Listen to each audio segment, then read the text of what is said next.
Yo, yo, yo, what is up, guys? Welcome in. How's everyone doing? How's everyone doing today? All right, I'm excited for Vita Carnis. Let's go. New season, let's go.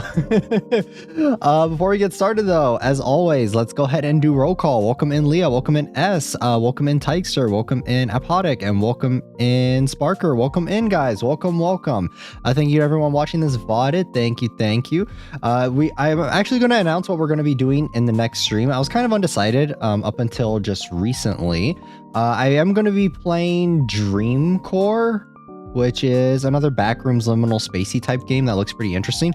I heard that it actually has horror stuff in it compared to the last few we've played, which have just been kind of liminal space experiences. So this one actually looks like it has some actual horror elements in it. So I'm excited to be playing that. I'll be getting the waiting room for it up after the stream today. And also, guys, remember, if you guys are members, we will be watching Alien 1979 later this weekend. So look forward to that. I'm really excited for Alien as well. I've been talking about doing a watch along with you guys for that movie for quite a while now. So we're finally getting around to it. This is also a good stream to just kind of yap, because I don't think this game, or not game, we're not playing a game today. We're doing a watch along. The watch along, we're not gonna watch all of the Vita Carnis stuff. We are gonna do a little bit of a recap for the first season, and then we're just gonna kind of jump straight into the second season. So we are gonna watch. Let me bring it up here. We're gonna watch the 32-minute one with all of the different meat monsters. We're gonna watch that first. We're not gonna watch all the extra stuff. We're just gonna watch that, and then I think just jump right into season 2. I don't know, maybe we'll watch Facility Zero, but I think for the most part we're just gonna kind of jump right into the new season, because I just kind of want to get into that, because remember, there is an entire stream for the entire first season, all the extra stuff included. So if you guys would like to go back and rewatch that, it is up on the channel. I have an entire analog horror playlist for you guys to go check out. So if you guys, if it's not in this stream, it's probably in that one. So there's a description linked vids in season 2, by the way. Ooh, okay, I'll definitely check those out. Be sure if Apodic, I would greatly appreciate if you could actually just remind me to check while we're watching, and we can definitely check those out. Piano, welcome in, welcome. So how have you guys been? It's been a minute since we've done an analog horror watch along. The last one we did was Mandela a few weeks ago, if I'm remembering correctly. Let me see. It's been a minute. It's been a hot minute since we've done another analog. Yeah, it was, when was it? Oh my goodness, where is it? Mandela, where are you? It was like 3 weeks ago, so it's about a month ago. There's also another on it, boss 07. Thank you, I appreciate it. But yeah, it's been a minute. There's another analog horror series that we may cover in the future that I'm kind of looking at right now. It is Arcadia? Is that what it's called? I think that's what it's called. Let me see. Let me double check myself before I embarrass myself. Let me see. Arcadia. Analog horror. Yeah, it is Arcadia by Chilling Abyss. So we may check this one out in the future. That might be one of the next ones. There's another one also called Oakburn Opus. I think that's what that one was called as well. Oakburn Opus and Arcadia are so similar to me, because I think they both take place in like Alaska. So we'll probably check both of those out in the future. But I've been kind of going slow on the analog horror series, because there honestly aren't that much, and it's a little sad. It's a little sad to see. I know that Vita Carnis season 2 isn't finished. Maybe when season 2 is done, we'll kind of do an entire revisit on it, because I don't know how much more there is for season 2, but there's already quite a few videos for it. So I thought that we'd just go ahead and do a little bit of a recap on the current season that's already out, and the newest one. So, and just kind of get caught up. So I did watch it outside of stream though. Just free time on my free time just to check it out and see how it is, and it's very good. It's very good. I'm really excited to be checking this one out today. Darian Quilloy is definitely moved from their more it's kind of a meme, where it's like analog horror is just like stick figures and stuff. That's what it started off as. That's what this one started off as. But they've definitely kind of moved more into the found footage side of things, and kind of I think they're also messing with like 3D as well, with like 3D animation. I think kind of similar to like the backroom stuff. I could be wrong, but that's kind of what it looked like when I was looking at it. And I think that's really cool. I think it's really cool to see the evolution of some of these analog horrors, how they kind of start off as something just very simple, just kind of an interesting premise, and expand upon it and do a lot more with it and get more creative with it, because that's always good to see. And I'm excited to see the Elder Mimic. I actually really want to get the plushie for it. I saw that the plushie for the Elder Mimic was out, and I was like, man, I kind of want to get that. I love seeing Darian like to explore new things. I know it looks there's a lot of stuff in this new season that they've been exploring and kind of testing stuff with, and I think that's really cool. And yeah, I'm really excited to be checking this one out. As always, guys, I'm gonna say this real quick. We'll still yap and we'll still just kind of talk, but before I forget, make sure to go subscribe to Darian Quilloy. Make sure you're subscribing to them. They are the creator of the series, and to definitely go show them your guys' support, because they're really good. They're definitely one of the few continuing analog horror content creators out there, and definitely go give them some support. That way they continue to keep doing what they're doing, because we need more. We need more analog horror here on YouTube. So this one has puppetry, I believe, and it's freaky as heck. So yeah, I did see that. It does look really cool, the new Elder Mimic. So it's gonna be really cool. It's gonna be a really cool season 2. I was a little worried going into season after the first season, because I'm gonna be honest, the stuff with like the facility and everything, where they're kind of talking about the facility researching and like the military stuff. I was getting a little bored. When we were ending off the first season, during the last stream that we did for this, I was getting a little bored, but it seems like they're kind of going back to a little bit more found footage, and I appreciate that. And it's definitely picking up a bit, so I'm excited. Pillar Chase 2, we got Vita Mimic. Yes, Vita Carnis Mimic. I would love to see a game based on Vita Carnis. I don't know if Darian Quilloy is working on something like that, but it would be so cool if there was a game involving the mimics that was like a part of it, or a part of like the world. That would be so cool. Train, welcome in, welcome, and welcome in Kazuki as well, if I didn't welcome you in already. But yeah, I'm really excited for this one. This is gonna be very fun. But how are all of you guys doing? I have a cold brew coffee here, and it is so fucking strong, guys. Like, this shit, it's gonna keep me up forever. Like I'm gonna be running on. I'm gonna be going. Like, I'm drinking it right now, but every time I drink this cold brew, bro, it absolutely keeps me wired. So like it doesn't matter what time I drink it. It just it immediately gets me like going. I don't know. Do you guys know if cold brew has more caffeine? Thank you for the $4 super. Thank you, Train. Thank you for the sticker. Thank you for the coffee sticker. I will be sipping on my coffee.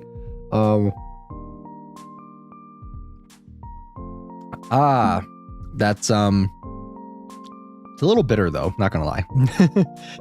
Cold brew has a lot of caffeine. I did not actually know that. I thought cold brew was just cold coffee. I'm not like I said, I've been getting kind of getting into coffee recently, like making my own coffee. I don't know like the caffeine levels of like specific coffees, so I'm still kind of new to that. But guys, I want to talk a little bit more about the new analog game, or it is kind of analog game. It's Backrooms, it's Liminal Spacey. Dream Core. I saw this one. I saw this one floating around. I saw a couple other people were playing this one. I didn't look at any videos per se because I don't want to spoil it for myself. But this one looks like a lot of fun, and I think that whenever we play these liminal spacey games, I think that they're just a really chill time, and they honestly just kind of turn into Zatsu games where most of the time. I do know this, like I said, this one does have a bit more horror in it than the previous ones, which I'm excited for, because I guess that's my one main critique, or it's not even a critique, it's just my own personal preference, I guess, of it kind of being, for a lot of these other liminal space ones that we've played, like Pool Rooms and what was the other one? I think it was like Liminal Core or something. I really like liminal space stuff, but I feel like it needs a little more juice, you know, to keep it going, to keep me interested. Or else I just kind of get like I kind of get eepies whenever I'm playing those types of games, because it's like the found footage. I don't think it's very scary, just the environment itself. I feel like it needs a little bit something more to kind of add to my my fear, you know, to kind of add to my add to the tension, you know. Because a lot of those games are just kind of echoey, and that's about it.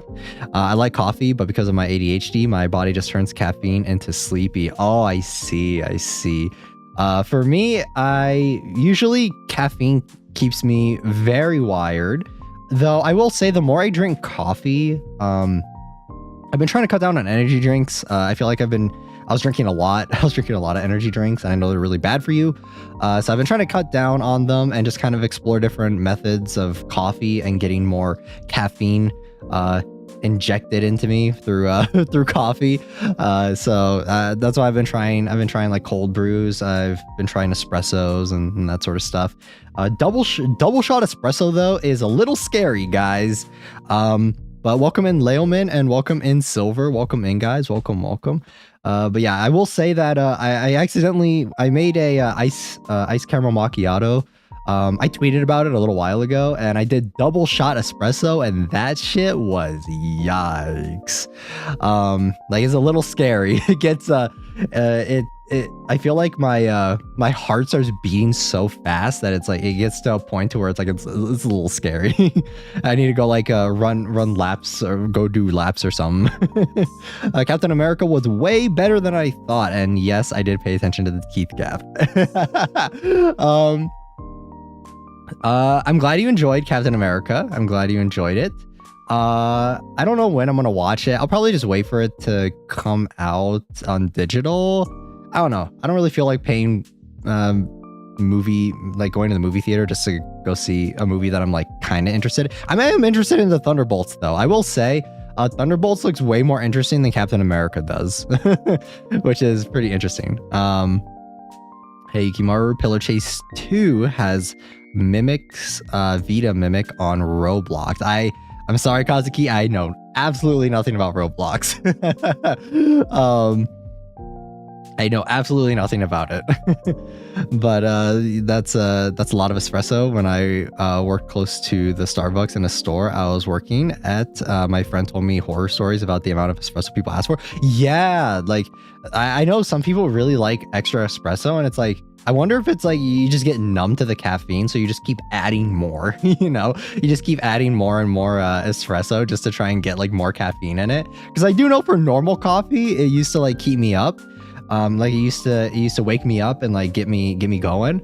But I feel like just normal coffee doesn't do it anymore. So now I'm kind of looking at espresso and cold brews now. Cold brews so far seems to be working the best.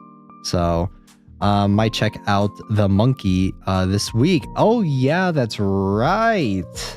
I'll have to see. I really want to see that movie too, The Monkey.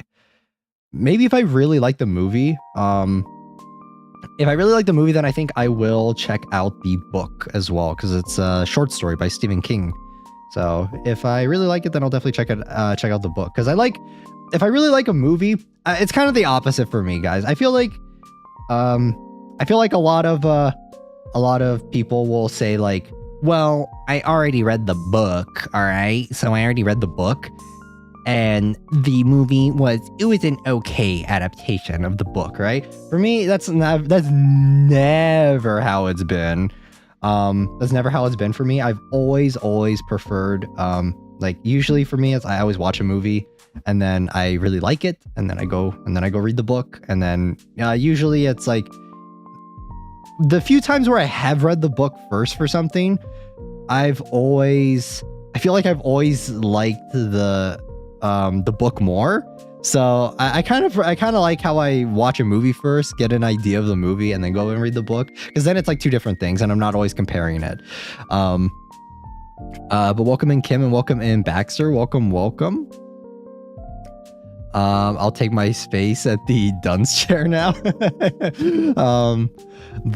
Yeah, that's kind of my thoughts on books. I do like reading books, but I feel like a lot of the books that I have read, there aren't really any adaptations or not any good ones. So I think it's kind of okay. I don't draw those comparisons as much, but only time I read the book before watching the movies was Harry Potter. I think the only one that I read the book for I think for all of them, I watched the movies first and then I read the books, except for I think Half-Blood Prince and Deathly Hallows, if I'm remembering correctly. I think those were the two that I actually read first because I couldn't wait. I just I could not wait to wait until the movies came out. So I think those were the two that I read first, and then I watched the movies. But I feel like the Harry Potter movies were actually pretty decent, so I didn't really care about the discrepancies between the books or not. Another one that I read the book for was Hunger Games. If you guys throwback, guys, old, but yeah, I remember Hunger Games as well. I read the book for it first, and then I watched the movies.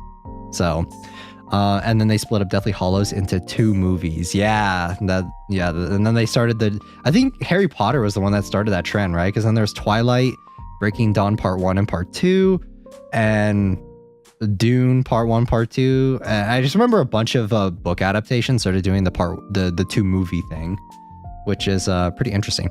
I think that books really lend themselves better to TV series though. Like Dune is good, right? Dune Part 1 and 2 are really good. But imagine if it was a TV series. And I'm not talking Dune Prophecy, all right? I'm talking like actually like Denis Villeneuve, he got an entire budget to make like a really expensive Dune TV show, right? It's like we're talking like not Hunger Games. What am I talking about? Game of Thrones, dude. It has games in it. I'm completely different things, guys. Don't watch those two. Don't draw connections to those two. They're completely different things. Like Game of Thrones level, where it's like just a really long movie, and that would be awesome. There's just never enough time to go over everything. Yeah, there's never enough time. As much as I love Dune, as much as I love it, there's just there's I feel like there was a lot of stuff that got cut, that was left out on the cutting room floor for Dune, for the Dune series, and I would have loved if it was a TV show and Denis Villeneuve could have directed it. That would have been so cool. I've been working really hard on my original story lately. Let's go. Good job. I feel like I want to, I would like to write my own horror story. I talked about it a little bit before. It'd be kind of cool to kind of maybe do a rough draft of it and then maybe revise the draft, maybe during like a Menchie stream or something. I think that would be pretty fun. But I've been pretty busy recently, and I got a lot of stuff going on, just personally. So I'm not going to go too much into it, but I do have a lot of stuff going on. So it might be a little bit, but I would like to. But yeah, also ReZero, guys. ReZero is continuing the new season. I did watch the new episode for it. I think there might be another one out already. But oh man, it's so good to watch ReZero again. It's so good. I missed ReZero so much, guys. It's such a. I just hope that we don't have to wait as long for the next season.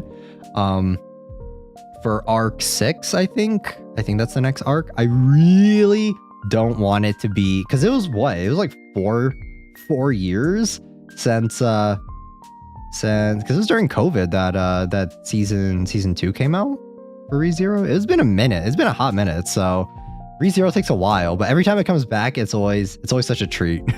Because no matter, even though I've already read the light novel and I know how it goes, I'm still invested. I love watching it. But yeah. I'm trying to think. It's been such a long time since we've just yapped, guys.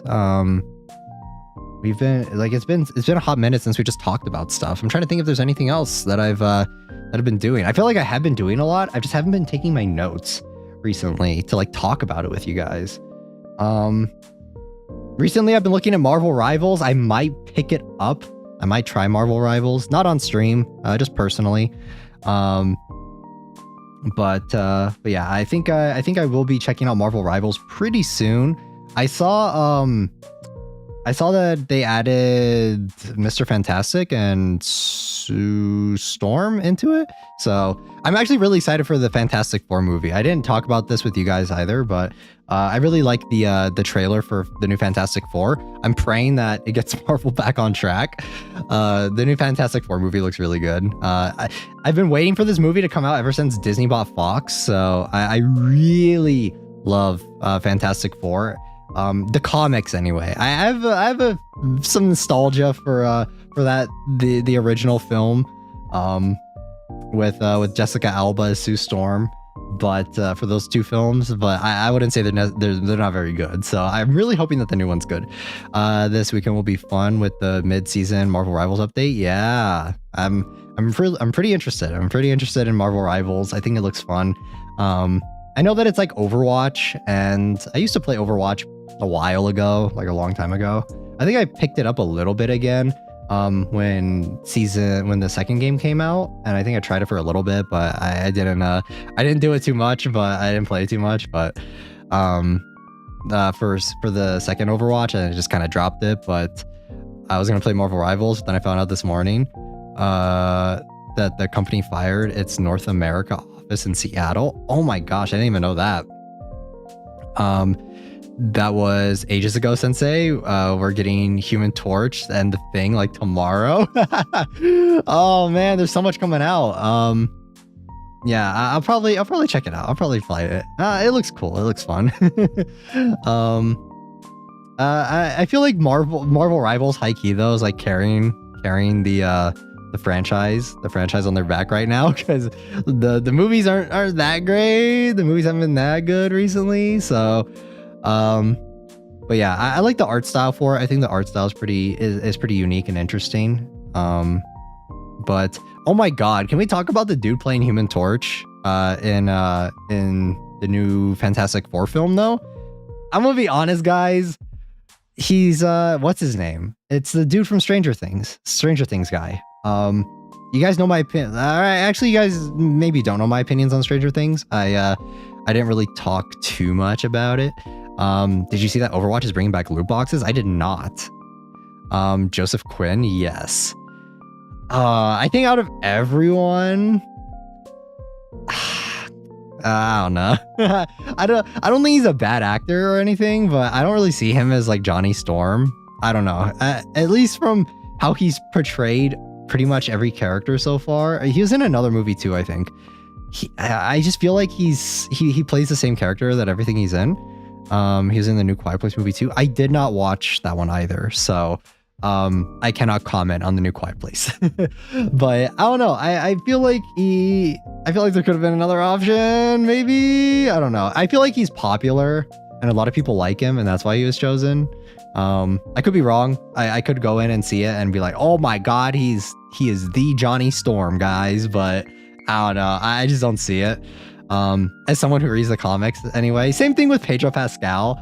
I think he's a decent actor, but I feel like an odd choice. Yeah, a little bit of an odd choice. Pedro Pascal, I think he's an unlikely pick for Reed Richards. A little bit of an unlikely pick. I see it, but I still think they should have used John Krasinski instead, because I feel like he was so wasted in what is it? he was so wasted in Doctor Strange and the Multiverse of Madness. So, I mean, Pedro Pascal has been in everything. Yeah, I feel like it's only because he's been in everything recently. Like, I don't think he's a bad pick, but I feel like he's just Disney's go-to because he also plays the Mandalorian in that show. So, I mean, go figure. Makes sense that he would come over to Marvel too. But he's a good actor. He is a really good actor. I do really like him a lot. I remember back when he was not in a lot. I remember when the only thing I knew him for was playing Oberyn Martell from Game of Thrones, and then he got his eye squeezed in in that show. Welcome in Infinity Zero. Currently playing a Minecraft mod with broken script horror mod. Interesting. It kicked me out of the game twice. That's very interesting. I saw that there's a Minecraft mod called Minecraft VHS, and it looked kind of interesting. I might play it off stream and check it out. And if I like it, then maybe I'll play it on stream with you guys. That'll be maybe my first Minecraft stream. But we'll see. I'll only do it if I think it's interesting. Speaking of Pedro Pascal, I'm excited for The Last of Us Season 2. I am not excited for The Last of Us Season 2 because I don't like The Last of Us 2. I am in the firm camp of absolutely disliking it.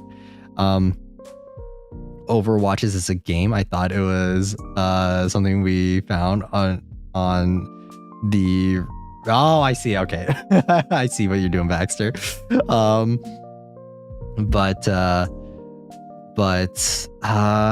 when it comes to The Last of Us 2, I'm not super excited for the new season. I didn't even finish the first season, if I'm being honest, because I thought I think I got like halfway through it and I thought it was good, but I played the game back when that first came out, and I think I played the remaster too. So there was like nothing. It's like so normie, I guess. It's like such a normie thing of like, yeah, it is cool, but I mean, if you played the game already, you know exactly what's gonna happen.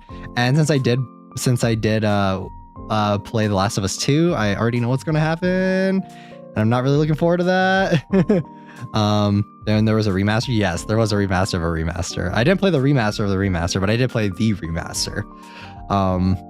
So yeah, I don't know. We'll see. We'll see how it goes, but I don't know. I really didn't like Abby's character like at all. So they're gonna, I don't know. I'm willing to give it the benefit of the doubt. If a lot of people are saying that it's good, then I'm willing to check it out. But if they kill Joel off in the first episode of the new of The Last of Us Season 2, I am checking right out again. It's gonna be the same thing all over again. I don't know. When I played The Last of Us 2, I don't know. It didn't connect with me. The first one really was a really good story. It's a good, I feel like it's a cinematic experience. It's cinema, right? For The Last of Us. It's such a powerful story, and I think it's really good, but I don't know. The second one just didn't grab me. Visually it looked great, but there's just something about the story that didn't grab me. I was playing a game that's on Steam right now as a demo. It's a resource management, still zombie survival game. It is side scrolling. I think you might have mentioned it to me, Baxter, in one of the previous streams. Could be wrong though. They'll kill off Pedro Pascal's paycheck would be too high now. Yeah, you're right. That's more than likely going to be it once, because that'll be once Fantastic Four is already out, and he'll be an even bigger name than he already is. So they're gonna be like, all right, we gotta get this guy out of here. He's too expensive. The name of it, yeah, for sure. If you'd like to drop the name of it, Baxter, I'll definitely check it out. May not play it on stream, but I might check it out in my spare time. But we're gonna play another FNAF game next week, I think, guys. I'm gonna brace myself to subject myself to more more suffering, and I think we're gonna play FNAF 4. But I actually like that one a lot more, so we're gonna skip night 5 on FNAF 3. I cannot stand that fucking game. I don't want to play it again. You guys can't make me do it. No matter what you guys say, I refuse to play night 5. So we'll be moving on to FNAF 4. Into the Dead, Our Darkest Days. Let me take a look. There's another game that's coming. There are actually a lot of games that are coming out that I really want to check out, that I have that I'm keeping my eye on, guys. So let me actually show you which ones. Sister Location. No, not Sister Location. FNAF 4 is the next one that we'll be playing next week. The games that I have my eyes on, guys, are... Let me see. I think we might play... There's another one of the Choo Choo Charles-like games that we're going to play next week. Next week, Tuesday. And I think it's going to be the Waffle Cone Willy one. And it's just kind of another goofy, kind of funny, not super difficult horror game, mascot horror type one. So I think that's what we're going to do on Tuesday.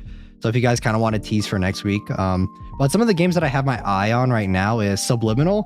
I know that there was a alpha test of this game, and this one looks really good. It's another liminal space game that actually looks scary. So I have my eye on that one. No, I'm Not Human is another one too that I would like to check out with you guys. Silk Bulb Test. If you guys remember, one of my oldest videos was actually the Silk Bulb Test. We played the demo for that, and the demo was actually really good. So I would like to check that one out. Lurks Within the Walls is another one that has potential that looks kind of interesting. And Wrong Elevator and Don't Fret. All of these games, and there's one other one too that's another mascot horror that I was looking at. I don't have it saved on my wish list for Steam, but there's another one that I would like to check out as well. So it's like a what is it called? Remember I saw a trailer for it. It's like another FNAF looking game, another Poppy Playtime looking one. That's another one that we will check out also whenever that one drops. I think that one's actually maybe coming out pretty soon, so we'll see. Monster Hunter comes out next week, so I'll be waiting for it to go on, but I'll be waiting for it to go on sale. I don't play Monster Hunter, so I cannot comment on the franchise. You guys remember the House of the Dead? Which one's that?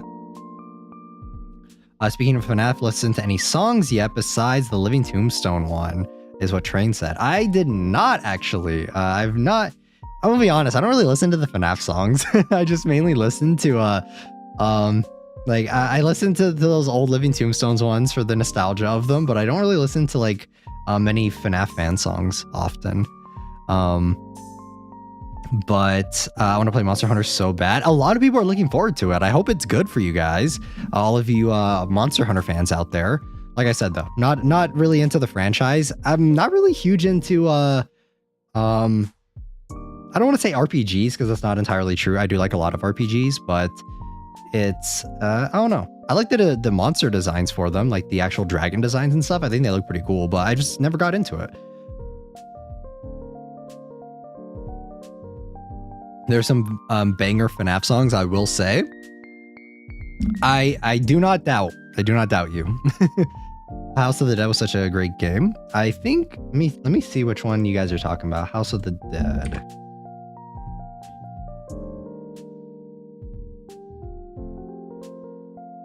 Oh, this is an old game. Oh, it's on Switch. And it's on Steam. The remake is. $25? What the hell?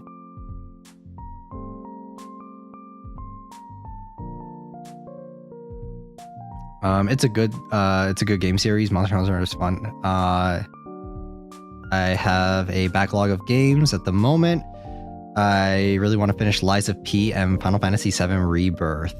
Final Fantasy VII Rebirth is, dude, recently, I've really wanted to play, I really wanted to get back into Kingdom Hearts and like play Kingdom Hearts 1, 2, and Birth by Sleep.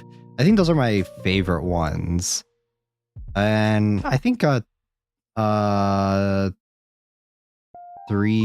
the other one, 356, is it 356 over 3 days? Let me double check. I'm fake fan. 358. It's not 35. Why is it 358? Yeah, that one. I really wanted to play those ones again, and kind of just go back through them. Kingdom Hearts 2 is I think my favorite Kingdom Hearts, but Final Fantasy 7 Rebirth, I did not play it. I saw a lot of stuff on it, mainly just because I really liked the remake, but I don't know. I'm kind of off the Final Fantasy hype high key. Final Fantasy recently has just been kind of a sore spot for me a little bit. Just because, like, I don't know. I feel like it's so hard to describe, man. So hard to describe. Don't get back into an hour, you'll be like me and on copium. Thank you for the $5. Train, thank you. Hate RPGs. I didn't mean hate RPGs. I do not hate RPGs, Train. Don't worry. That's why I said not like I wouldn't say that I don't play RPGs, because that's not entirely true. It's just that for I think Monster Hunter, it's more of like an open world type boss. I don't think it's MMO though, right? Monster Hunter's not MMORPG. It's those, like, I remember like Final Fantasy 14, Monster Hunter, all those types of games I'm not really super into. I think the last like RPG game like that I was really into was I think Star Wars The Old Republic. I think that was like the last one that I actually played quite a bit of. So I play a lot of JRPGs though. I play a lot of just like non-open world boss type games, if you guys get what I mean. I'm not super into those types of RPGs though. Because Monster Hunter is one of those ones where it's like you make your own character and you do a lot of stuff like that. For me, I like more narrative-driven ones, narrative-driven RPG games, and those are kind of my bread and butter. How can you hate RPGs? I guys, you're putting words in my mouth that I didn't say. More like a 4 to 6 member party. For me, it's like I don't play a lot of multiplayer games, guys. I really don't play a lot of multiplayer games. I usually just play a lot of single player games. Those are my preferred ways of playing. Because when it comes to multiplayer games, the reason why I have so much difficulty is, one, I don't have friends. and two, it's always difficult to kind of coordinate with people to try and play stuff. I definitely like kind of playing stuff whenever I feel like it. So Sensei has no social life. Exactly. I guess I shouldn't say I have no social life. I just don't have people, like I don't really have friends that play games like that, I guess. So that's why. I have a few friends who play Monster Hunter, but it's just never been something that I've like. I feel like it's one of those games that I need someone to teach me, and I just can't do it. And that's how it is. You can solo Monster Hunter if you want, but I think like most of the fun that you get from it is like playing with your friends, right? Resident Evil Outbreak. We will be playing some of the Resident Evil games pretty soon, I want to say. We need to finish Soma. We have a lot of games that we need to finish, guys. There are a lot of finishing games on this channel, so hard. So we'll see. I do want to play Resident Evil though. I want to play Resident Evil 2 soon. Because I already have it, so I would love to play it. And Resident Evil 7 as well. True, it has a high learning curve. Yeah, like I do have friends who play Monster Hunter, but I feel like they're so high above the like they've been playing it for so long, right? That it's like I'm gonna feel bad if I start playing it and they're gonna have to teach me to play it because it's like high learning curve, and I don't like feeling like that. I don't want to be a burden, you know. So Soma is such a heartbreaking game. I love it dearly. Yes, we're almost done. I think we have like one more stream before we finish Soma. So Resident Evil 5 and 6 with the co-op. Oof, no thanks. No thanks. For me, a lot of the games that I do play are just kind of single player games. And I just kind of play them. Like I like playing games casually and just kind of playing them on my own. So that's why, yeah, that's why I like gacha games so much. I can just spend money. Eternal images of teacher screaming and cussing as he runs away. Nope, not at all. For Monster Hunter, I won't say I have no social life. I do have friends who play it, but yeah, I just don't want to. I would feel so bad if I'm playing it with them and I'm like, yo, can you guys teach me from scratch how to play this fucking game? So yeah, that's why I've just never getting games. I feel like games. Here's my mentality for games. Let me know if listen to my mentality and let me know if you kind of get what I mean, right? For games, here's how it goes for me. Either I pick it up super early, right? Either I pick up a game really early when it first comes out and it's like I learn with everyone else that's playing it, or a game series like Monster Hunter has been out for so many years, right? It's been out for a while, and the people who continue to play it, like for me, it's like I'm not really that person who wants to go out of their way to like learn how to play an old game, or not an old game, but like a franchise that people have been playing for a long time. For me, it's like I kind of like the feeling of like a new game coming out and then everyone playing it at the same time, and me watching videos and getting to know like learning the ropes with everyone else, you know, instead of having like hours upon hours of supplementary material to go back through and like redo, you know. That's just how I've always been with games. That's why whenever a gacha game comes out, this is like a perfect example that I can give like just off the top of my head is like when a new gacha game comes out, if I don't pick it up when it launches, there's a very small chance that I will pick that game up later on down the road, just because like I don't want to have to like go through and like learn it all again, or like learn it from like at a point where everyone else is way farther than me, you know? And that's kind of how it is for a lot of games for me.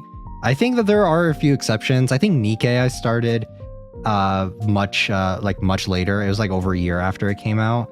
And that's usually just because friends do recommend me to play games, and that's usually how I start playing them. But for gacha games, friends don't need to really like hold my hand in order to like give me like to teach me to play it. So that's how it is. Just pick the hammer weapon. But I don't like hammers. I don't like the hammer weapon. Like, what am I, Thor? No thanks. It only gets more heartbreaking as it ends. Godspeed, my friend. Yeah, I mean, it was already pretty sad as when we were going through Soma in the beginning. But we want to see Chris punching the boulder. Dude, Resident Evil, was it 5? That was 5, right? Where he punches the boulder. I don't know if we'll ever get to 5. I don't know if we'll ever play 5 or 6. I feel like those ones are pretty bad. I only want to play the ones that I like. It's not a small hammer. It's bigger than your body, but I don't like hammers though. I'm not a hammer main. I prefer swords or bow and arrow, preferably. Like those are my preferred ones. I don't know how difficult those weapons are in Monster Hunter, but they have to keep that scene in Resident Evil 5 Remake. Are they even going to do a Resident Evil 5 Remake? I don't know. I feel like they kind of want to ignore it. Yuki, a sword user for real? Yeah. Great sword or bow are easy? Really? All right. And maybe I'll try it out. Would you guys say that the new Monster Hunter though, it's like if you played the previous ones, you're at more at an advantage than someone who's like just getting into it?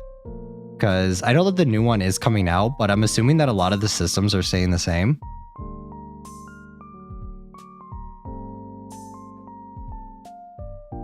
Sorry guys, I need to finish my coffee. I really need to finish my coffee real quick.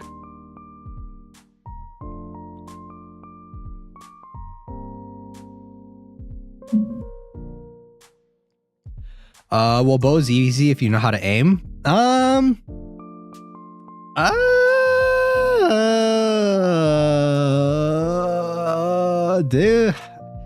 Do I know how to aim? I don't know.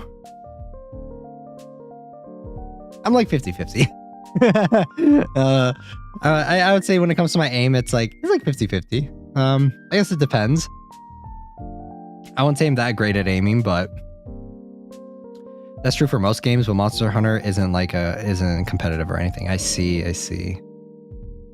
I mean, maybe I'll check it out. We'll see. Maybe I'll bug some of my friends to carry me through the game. Not really. The combos seem to switch between games. Oh, okay. I see. Yeah, maybe I'll ask. I'll hit up some of my friends and be like, "Hey, yo, can you guys carry me?" But I'll probably wait until the game goes on sale, though. I don't know if I'm gonna buy it when it first comes out. I don't know if that's gonna happen. But yeah. All right, we've been yapping for 47 minutes, guys. We should probably get into the analog horror. All right. I love yapping with you guys. It's been a hot minute since we yapped. Like I said before, it's been a minute since we yapped. It was a fun yap session. It was really good. I want to yap more with you guys. I think for the next game, I think for Dreamcore, I think we can yap a little bit more as well. So I think we will start getting ready. The gun lance is my favorite, and I suck with it. Ah, I see. I mean, I'll definitely check it out. I'll definitely give it a shot.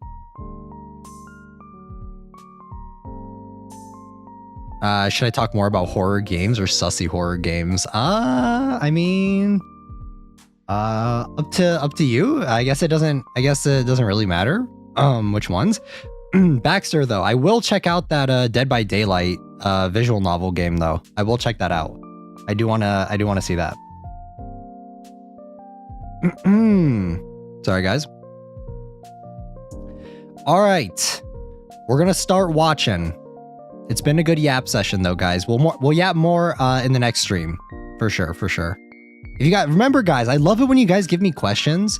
I love it when you guys ask questions or just kind of like talk about different stuff. It's always a lot of fun. It keeps the chat going. It keeps the conversation flowing, and yeah. So if you guys have questions that are related to what we're talking about, or just like if we're just doing Zatsu time and you guys would like to ask questions, feel free to ask them, because I always love talking with you guys. So, but why do you hate RPGs? Guys, I never said I hate RPGs. Oh my goodness. You guys are bullying the teacher. Leah, they're bullying me. Leah, the students are bullying the teacher. What is going on here? All right.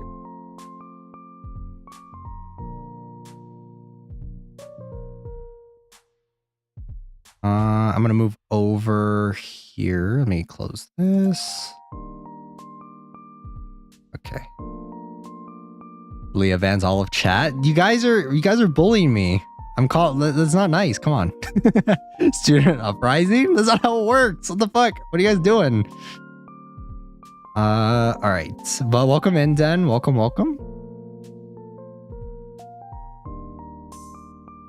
one.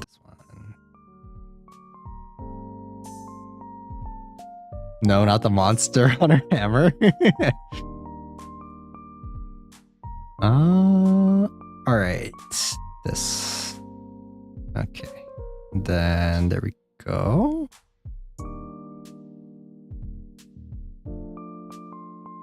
It's not like we have an uprising every time you go away. That is false, guys. I have VODs to prove that is a fucking lie. I got VODs and receipts to prove it, bro. All right. Wait, is it double audio? No, it's not. Okay. All right. You guys ready for a little bit of recap on Vita Carnis? Vita Carnis.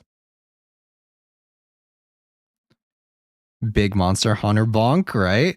Estella, welcome in. Welcome. Even I know that's a lie, right? Like, guys, I have VODs. Everything you guys say is recorded in the chat, bro. Like, that's why I always say it. Like, remember to read the chat rules, guys, because remember, it's there. It'll always be there. Your guys' chats will be there forever.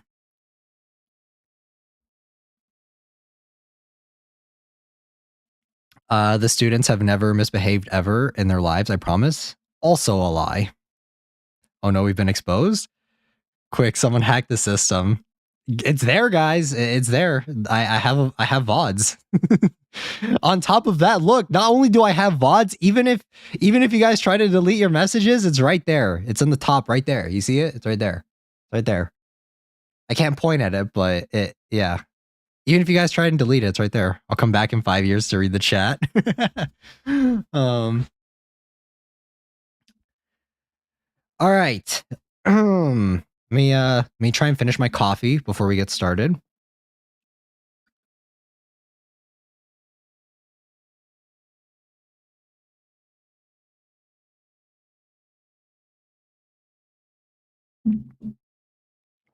Is that so? Test. Feel free to test it, but watch. Even if you delete it, it's still there. It's still there. It may be gone in the chat, but it'll still be there on the VOD. It'll still be there on the VOD. But all right, guys, let's do this. Let me turn up the volume a bit.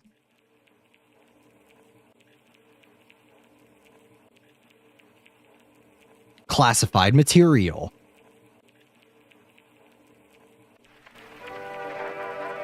On planet Earth, life has thrived for millions of years. Creatures big and small have found ways to adapt and evolve to flourish in all types of environments.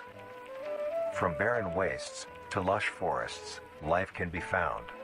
Evolution, Earth guys. has owned these creatures since the dawn of life itself. Only until very recently, things have changed. New life forms have appeared all every day. I stretch my arm a little bit more. That way, evolution. That way, my evolution will make it to where I can become like Mr. Fantastic. And if I need to reach the remote one time, I might like what is it? My genes will just change, and that way I can reach it. That is why we, at National Living Meat Research, have been studying these new species, trying to help educate everyone about these creatures and their wondrous ways of life. First, what are these new life forms? Since their explosive arrival across the globe in 1931, there has been much debate on what these newcomers are and where they came from. The trimmings are cute, right? He's gonna be Slenderman. Yep, that's the next evolution. Or are they demons who come from hell to purge humanity? Hey, is that a spoiler? Have discovered. No. The origins of these creatures are solely to Earth, miraculously out of nowhere. We don't know why or how, but one thing is for certain, Earth is now their home. What these creatures are is man, I really want to get some of the plushies for these, but shipping, it's the shipping that stops me from doing it. These creatures are comprised mainly of muscle tissue, organs, and bones. They greatly resemble animals with no skin, or store-bought meat. Because of these characteristics, they have been named accordingly as Vita Carnis. Vita Carnis. The Carnis species consume decaying, organic matter. I think some TVs can be used by your phone. You are correct, I think. Their Carnis relatives. Not mine, though. The Carnis only appear in places where there is an abundance of crawl, which leads to the first creature of the Carnis species, the crawl. The crawl is a growth of meaty tendrils that closely resemble the small intestine. The only difference this is a vegan alternative, guys. For sure. These tendrils trust. Grow in a similar pattern as vines, mold, or fungi. A primary stem structure is the host to divisions of other, smaller branches. In each tendril contains a variety of veins, arteries, and other so does this thing bleed? used to transport if you like cut the vein, does it bleed? The ends of these tendrils are equipped with organelles used to absorb water and organic matter necessary for growth. Wood? What do you mean wood? The source of these wood what? Materials the is fucking found in dirt and soil on veins? Surfaces. Like what? Using its root-like tendrils, it absorbs the material and processes it into usable energy. Although, the crawl also obtains energy through another means. Using a sophisticated form of photosynthesis, the dark pigmentation of the smaller branches is ideal for absorbing sunlight. Veins gotta lead somewhere. Allowing solar energy to fuel the crawl's growth. Because of its efficiency, they're really fucked up plants. It thrives in almost all types of environments. Now, guys, imagine if there was a plant, right? Imagine if there was a plant that would literally grow a whole nother being from inside of it. Wouldn't that be so disgusting? Like, wouldn't that be nasty? That would be so weird.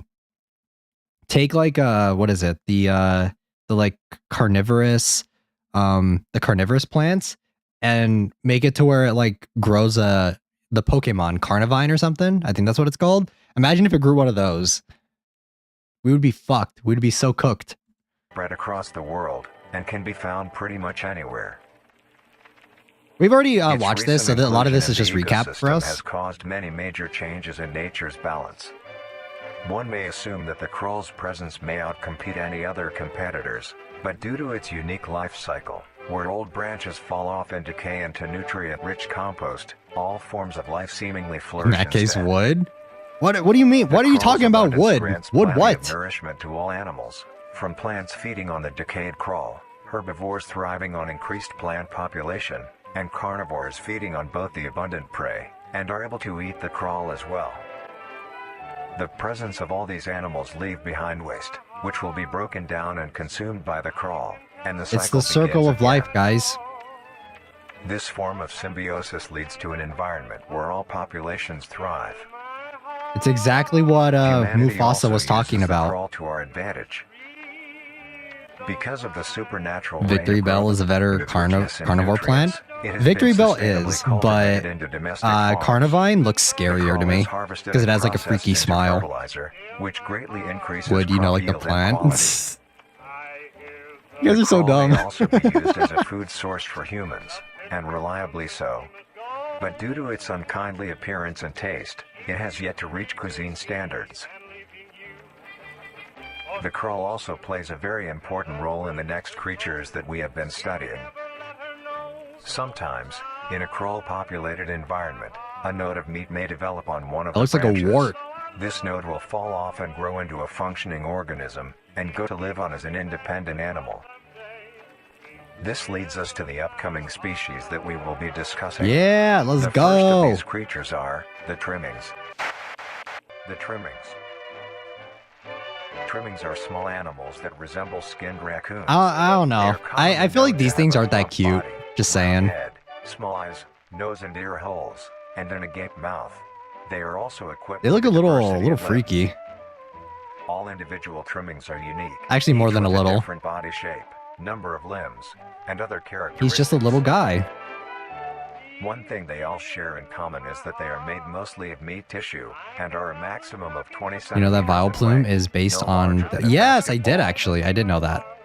You know why? Because Erica is my favorite trainer from Pokemon. It will wonder I to love find anything Erica. that is edible and able to consume. Top tier waifu.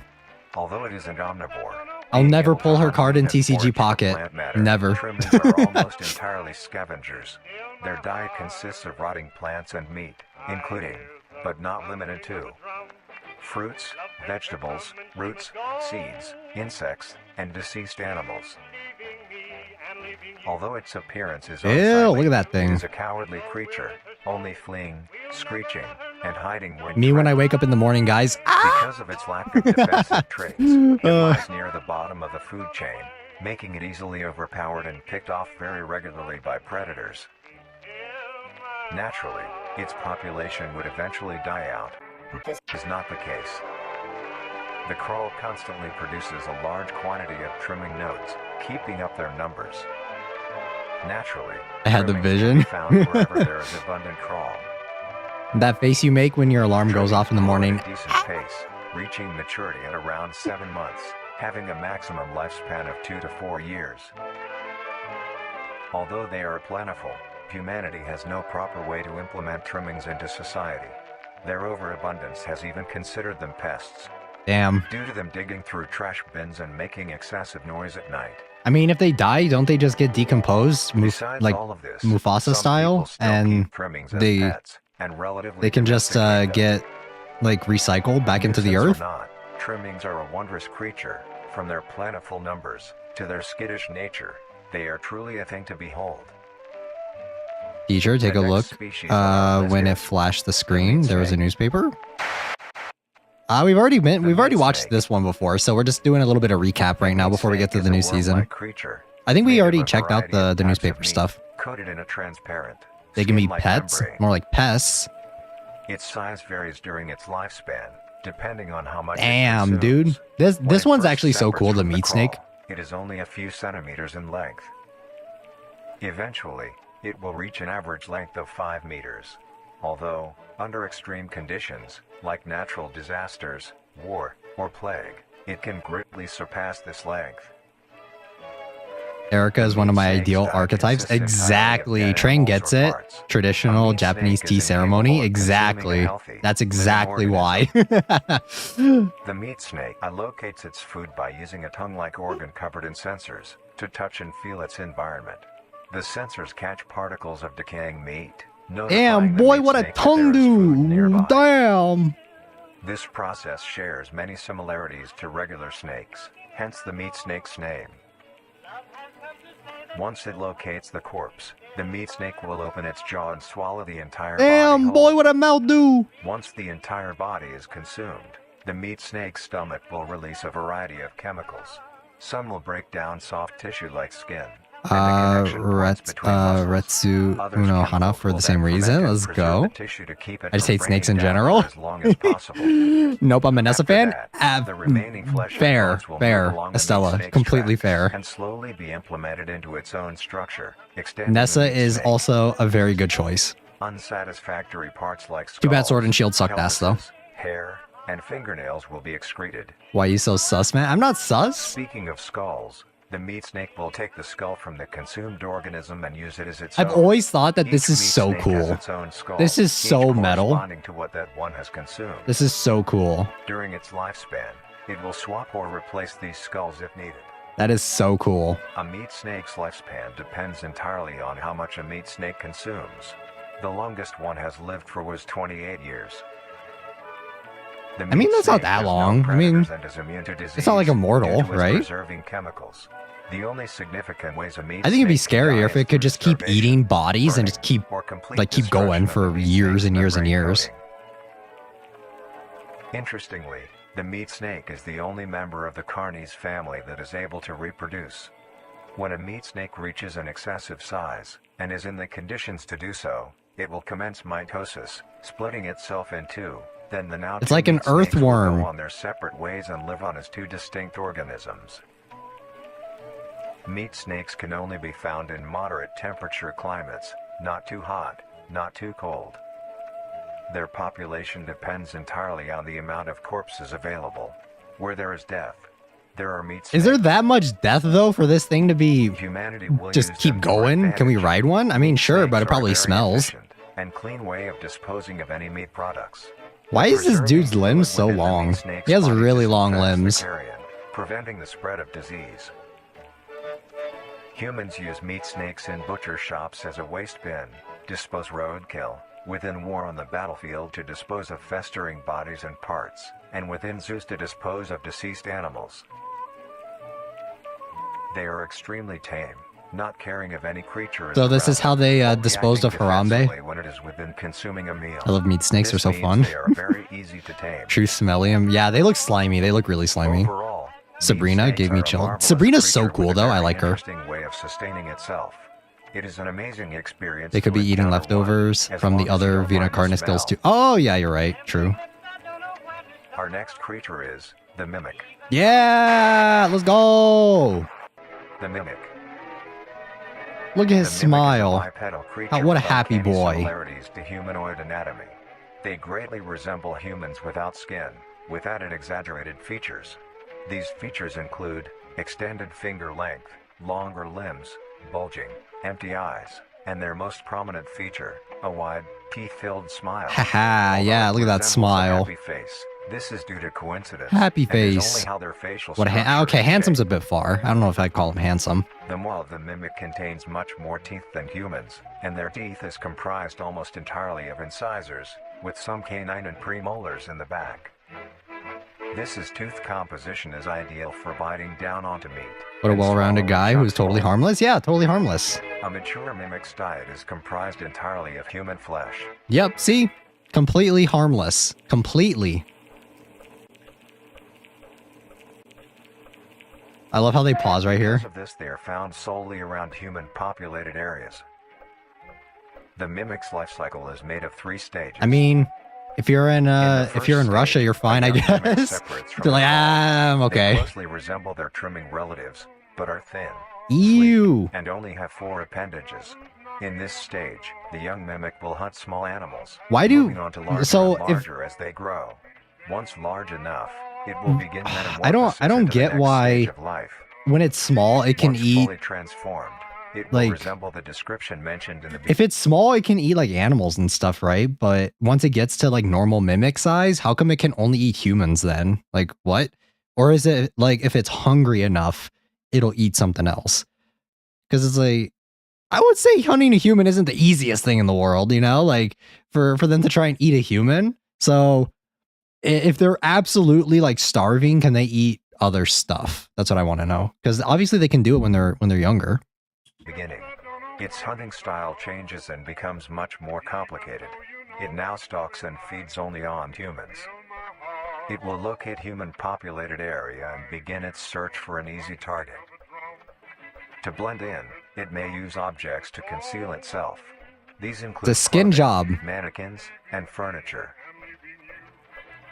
Once Probably a something target like an has been allergy. found, Oh, the okay. mimic will observe its prey and learn its routine and when it is most vulnerable. This is typically when the human is asleep at night. Once the prey is within position, the mimic will advance silently until it is close enough. The mimic will then execute and immediately begin consumption. Execute. Once the mimic Order has had its 66. fill, it will leave the scene, a fair distance away from the human population, and begin to digest its meal. Look at him just standing there. He's He's T-posing. A mimic will use a variety of He's hella sounds to aura either lure or farming. startle prey into cornering themselves. Once a human is in place, it will Are they swiftly human-sized attack too? and kill Wouldn't that the mean helpless that target. they have the same food portion as the humans?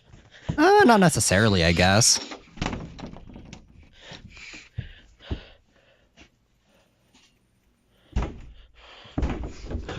What if it's like they actually don't need to hunt humans, they just like the thrill of it? That would be so fucking scary. That would be so fucked up.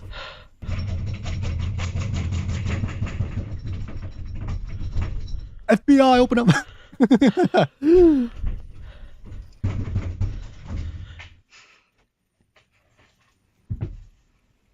Oh, that's just evil? Yeah, like, what if they don't actually need to eat humans, but they're just, like, doing it just for the thrill? So they're like cats, yeah. Like, they're just hunting just to hunt? I think that's kind of scarier, actually.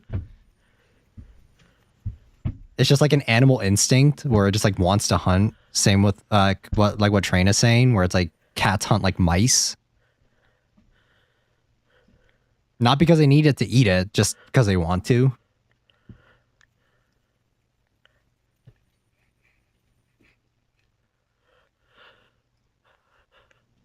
Look at his little fingers.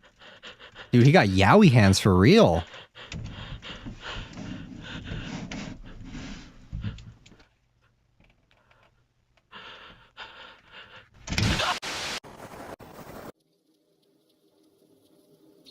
Yeah, as exercise? Yeah, as exercise. The next stage No of the cats do it mimic's for life fun? cycle has Yeah, two for fun too. potential morphs it may develop into. If a mimic has a consistent supply of food, it will develop more human-like features. It will This is grow skin, crazy. This hair, is actually and by the end insane will look that nearly it identical to a develops human being. features. It now can blend entirely into civilization. That's and lure other actually humans more so effectively. scary.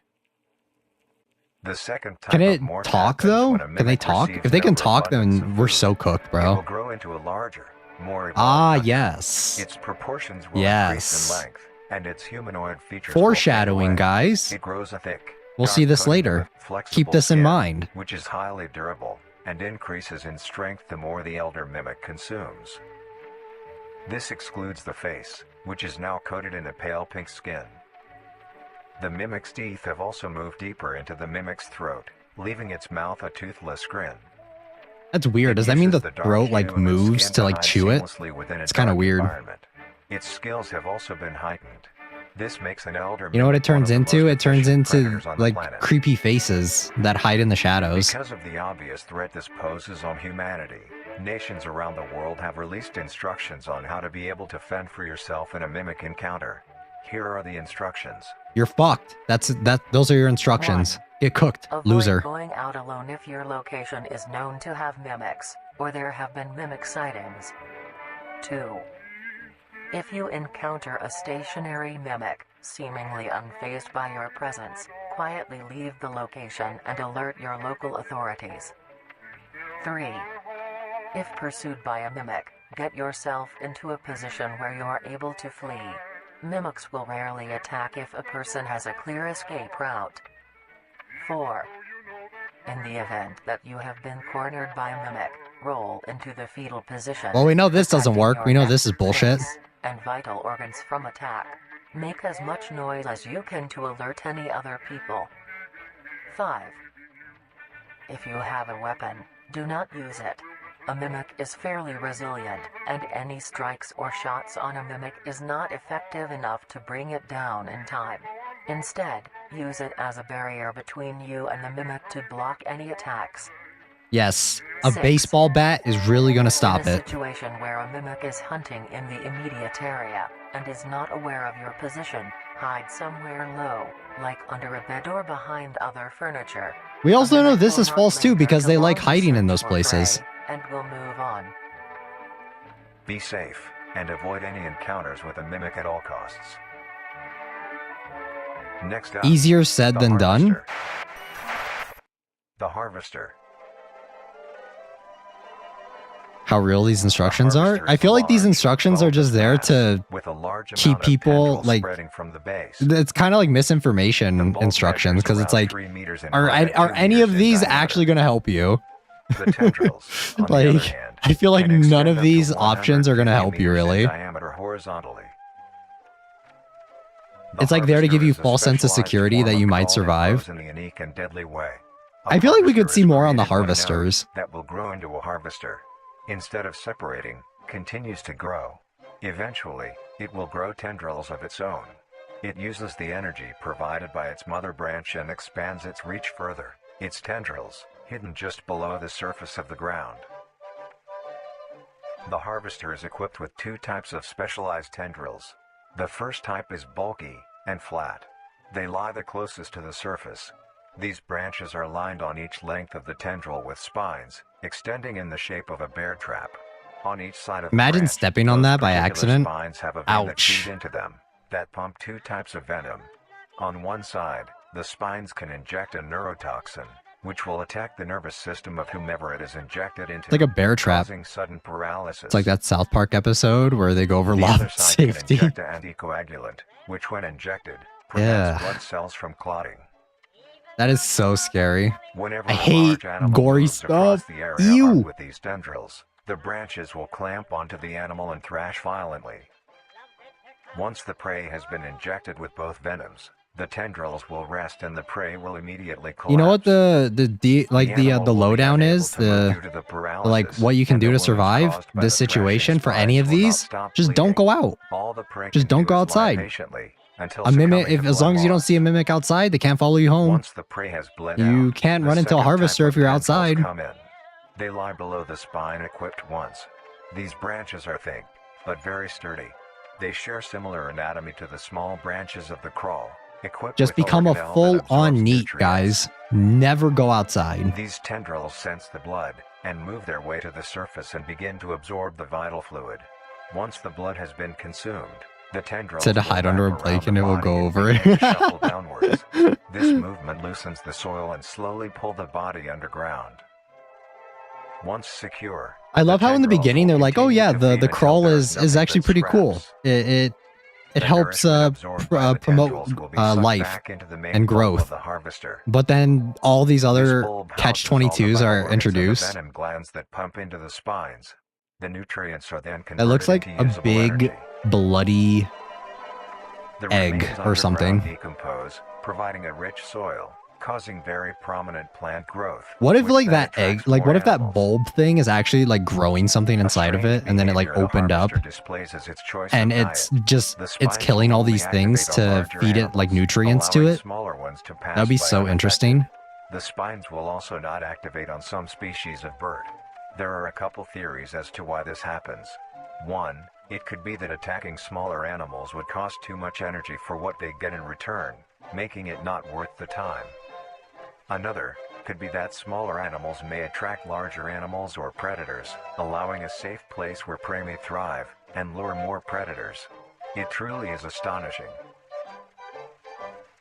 Although it is a spectacular creature, it is also very dangerous.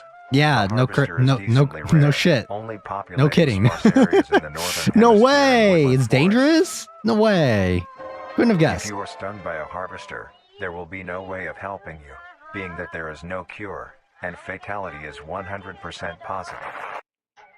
This one's like you're actually The just best thing cooked. you can do is avoid encountering a harvester in the first place. You're not even going to give me some If fake you are safety hiking, tips on take how to note of avoid any it? Come on warnings or now. signs saying that there are harvesters around. If you also notice an abundance of lush, ground-dwelling This is why plants you in a just don't forested go. area, You don't go and there are hiking. no signs of wildlife, this is suspicious and you should leave the area, staying close to the base of large trees or rocks. If you find yourself in the middle of a harvester ground, do not panic. Sudden movements may activate the tendrils. Okay, so and will panic? eject you. Okay, Although got a it. harvester is rather forgiving, do not risk any skittish movements. Remain calm. If you have any objects with considerable heft, like coats, backpacks, or A full coat is water not bottles, heavy gently enough, take bro. that object and lightly toss it towards the bulb, and away from your escape route. This will activate the spines on where the object lands, distracting the bulb for a moment. The backpack is a You will smart then idea, slowly but begin to do wide the shuttles coat away one? from Come the on bulb. now. Really? If possible, throw another object when you are You really think a certain you are coat's gonna fair work? enough distance away, just to be safe. Continue until you are completely sure you are out of harm's way. Continue until You may you're out come of clothing, unscathed, and but then don't be too obnoxious, you or get will be a arrested for harvester's public next indecency. meal. Next up is the host. The host of influence. The host of influence, more commonly referred to as the host, has its name derived from a host who invites guests to an event. Not to be confused with a host, a harborer of parasites or disease. Well, I mean, it can The host is a technically be both in this semi-humanoid-looking case. organism. It has the structure of a head, torso, and arms. Other than this, it shares no other characteristics. The My lower bro's half of the rooted to host the is ground. comprised of a massive fibrous tissue and tendrils that burrow into the ground to hold the host in place. You know what? Maybe if he just Instead of thinks skin, hard enough, he'll the get host is legs, covered and in he can be like a muscular mimic. tissue fibers, tendons, and veins. In some parts of the body are covered in a meaty plate, used to cover any large exposed areas, but He just has allowing to movement. stretch his non-existent legs The to host's grow head them. has a smooth surface where the face should be, attached to a crooked neck, which houses a slit in the front. Crooked used for man? feeding. On the host's back is a mound of pores. Protruding from these pores are hollow, hair-like structures, extending outwards. These hairs are barrels that release spores produced within host's body by being fired into the air. I want to see some more videos These spores are with this hazardous, one, the host so and the keep clear of them harvester. at I all feel like that would be costs. so cool. Luckily, the host is rare. But I get that the only mimics found are in like North the America. big bad of a lot Obtaining of info like about the host is series, a very so I get it. risky and daunting task. This is because of their rarity and of how dangerous it is to be up close to one. But I think that the host would be such a The cool spores found released by footage a host horror is very idea. dangerous when inhaled. A host will release a cloud of spores into the air, which will be picked up by wind and carried great distances. If an organism inhales the spores, the particles will find their way into the What do you think those organism's brain spores and smell infect like? them. An I'm just infected asking organism will show for no educational symptoms purposes, of guys. infection right away, but a couple hours after I like to learn the infection, anatomy of each of infected these. Yeah, organism's right? behavior These are and so thought cool looking. process will change. The first symptoms that appear are restlessness, sluggish movement, numbness of joints, and lack of coordination. Then more serious symptoms appear over time. These include dizziness, migraines, impaired speech, and trembles. Are you sure? If Yeah, you for or sure. someone For knows education, of these guys. symptoms, I really want to know what contact that stuff poison smells like. control or emergency Like a skunk? services. You think? After a total of I was 6 to thinking it 7 smells hours like, after infection, maybe like the cheese. organism will cease I don't know all why. activities they were previously Because doing you know how and they begin use it to as like a walk. seasoning topper or something? What if it smells like The direction cheese? the infected will walk is towards the host whose spores have been inhaled by the infected individual. If the infected makes their way to the host. They will kneel down in front of it, expose their vital organs, and the host will promptly gut and remove those organs. The host will consume them and discard the leftover scraps. And then he just leaves? How does he However, leave? if an infected organism doesn't reach the host within a 36-hour span or is treated for their infection, the effects will wear off and return back to normal. If a host is unable to find prey or doesn't like its current location, it will unroot itself and move to a new location. What if it roots itself in like the middle of a Their city? scarce numbers Then and the what? hazard of being around one makes getting info about the host very daunting. All you need to currently know is that the host is extremely dangerous and should be avoided at all costs. Actually, guys, I want to go say hi to The him. monoliths. The monoliths. The monolith is a very new creature, only showing up in June of 1972, in the area of... There are only 7 So it acts more like a monoliths, plant? all of I them mean, located in a plants circular can't position, unroot themselves and 1.5 walk. kilometers Be in like, all right, diameter. guys, I'm out of here. This ring of monoliths surrounds... I don't like my current position. I want to leave. The monolith is a titanic-sized being, measuring roughly 120 meters in height. Each monolith has 2 trunk legs that are firmly embedded underground. The legs connect to a torso. The creature itself is made of hundreds of thousands of meaty strands, tightly woven together to The form colossal structure. titan, These guys. strands end at the neck, Eren fusing into a Yeager. solid mass of hardened flesh in the shape of an upside-down triangle, with a hole in its center. On each side of the monolith where arms would be, there are dozens It of looks like its long, mouth is rope-like wide open. appendages. If you drew like These 2 little reach just dots on the barely to side right ground. there, it would look like At it's the yawning. creature's feet, the strands go deep into the earth and extend horizontally a decent distance away. What the monoliths do is simply stand and do nothing. The only activity documented that the monoliths have done was in He's just standing there during this menacingly. period. They were extremely aggressive. When the group of Redacted? were making their way to the city, the monolith that they had passes roared a deep bellow and swung its appendages at the team. See, it doesn't completely just do wiping them nothing. out. When military vehicles were dispatched, once they got close enough top the monolith, it roared another call, this time releasing an EMP blast, completely knocking the vehicles out in the vicinity. Finally, long-distance rockets were fired and struck the creature. Big tower. Yes, big boy.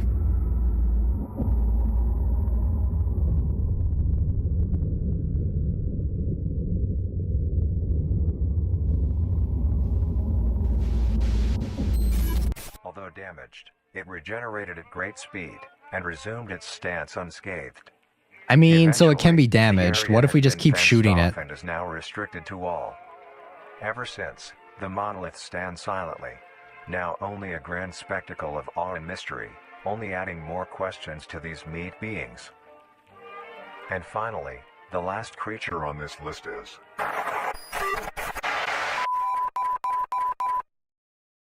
The singularity is an orb comprised of a dark-colored mineral with hints of luminous colors within its core. The singularity is estimated to be... I feel like they kind of retconned the singularity a little bit in season 2 because it's a lot smaller. Not well understood. The Because look at how big it is here. Like, those are trees, right? It's much bigger compared to in season 2. There are also a variety of reading that have been documented coming from the orb itself. Various things like magnetic fields, energy signatures, and other pattern-like signals released by the singularity. Or is it just close? Population of these Maybe? creatures I don't know. is unknown. Almost all info about the singularity is hidden or confiscated by officials. We were only able to receive one classified document about For me, it just looks like a the big singularity ball. held by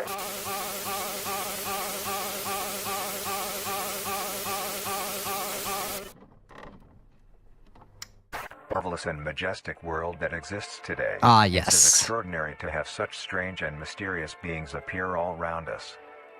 Thank you for joining us on this journey of exploration and discovery of the lives of these living meat creatures. So, wait. and Hold mysterious on, guys. beings Giraffes? So you're telling me that world that exists giraffes? today. It's as extraordinary to have such strange and Giraffes used to have shorter necks, right? And they just like they like they're trying to reach the leaves, right? They're trying to get the leaves to eat, and like they just grew their necks, right? That's how it works. Factual. All right. We're going to move on. I think what we're gonna do, guys, is I think we're just going to jump into season 2. I think that's what we're gonna do. Like I said, we've already watched all of these other ones. We've already watched all of these in the previous video. So if you guys want to check that out, you guys are more than welcome to. If you guys want to see my thoughts on all the extra supplementary videos. So I just want to do a little bit of recap just to familiarize myself before we jump in to the new stuff. So I believe elephants should be the main characters of Earth. Something about them is special. That's what I heard of evolution. Exactly. That's how it works. So all right, guys, we're going to jump in. We're just going to start on New Beginnings. So let's go.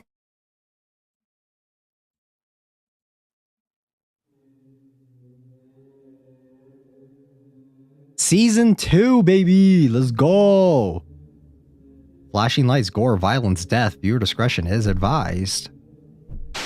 Today something has happened within the restricted zone, where a large group of cultists have been apprehended. Several teams of military personnel have arrested some high-ranking cultists and have unmasked their identities to the public. Shockingly, several of these members are well-renowned politicians and high-ranking members of multiple governments across the Many globe. documents have been released providing sufficient proof of the atrocities that were being committed.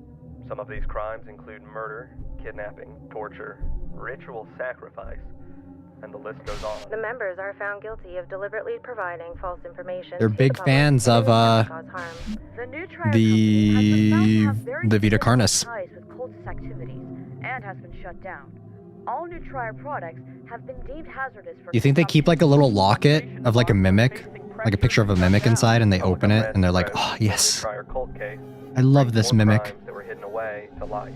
The people are outraged by how little was actually being done. They demand that something be done to handle the Carnis species. Riots appear in the streets as protests begin to turn. Our leaders were plotting against us. Secret World Order.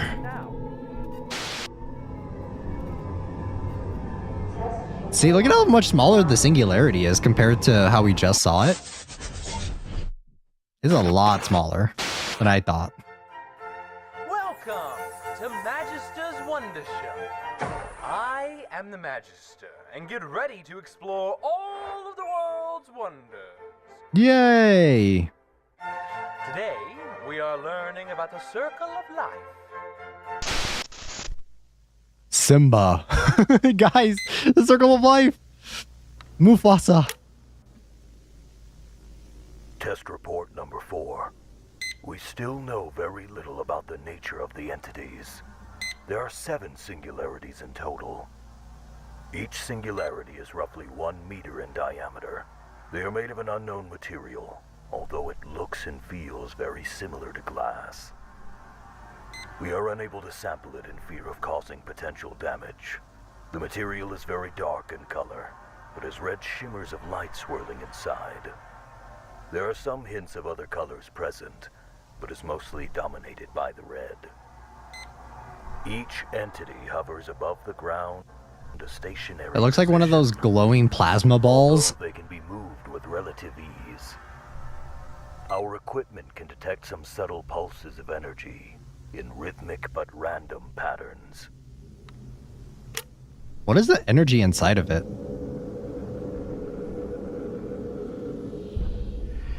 Oh, yeah. Don't forget about the videos. Yeah. For sure. I'll check. I'll check after this one.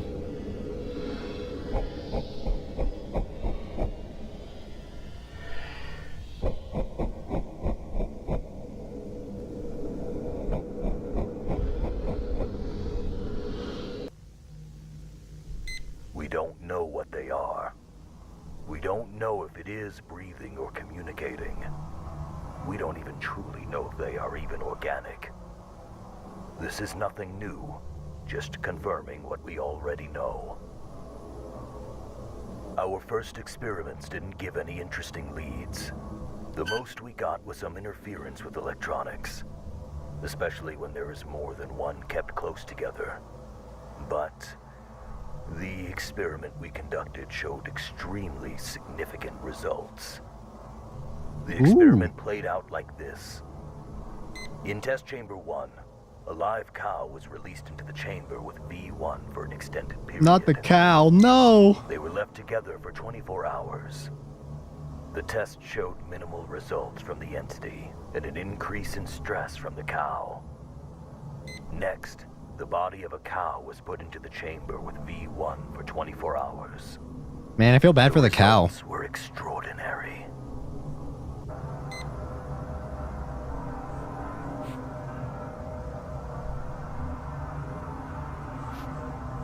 So everything we know is bullshit? 5 hours after the whole body had been ingested, concentrations of Kroll rapidly grew from several points from within the chamber. So this is all bullshit. So What this could mean, in the last video where they were saying that the crawl is created from nothing, like they essentially, the last video was kind of telling you that the crawl comes from nowhere. Like it just appears. But obviously this shows that it just takes any organic meat, like life, and turns it into the crawl. So there is no actual crawl. That's just recycled meat from something that's already here. Personal theory removes death from meat and uses it to extend its will through meat, imbuing it. Yeah, so it's like it's not like it's actual, it's from something else that's already here, and it's not just something that came from nothing. it rewrites everything we knew about the Vita Carnis species. Allow the crawl to grow out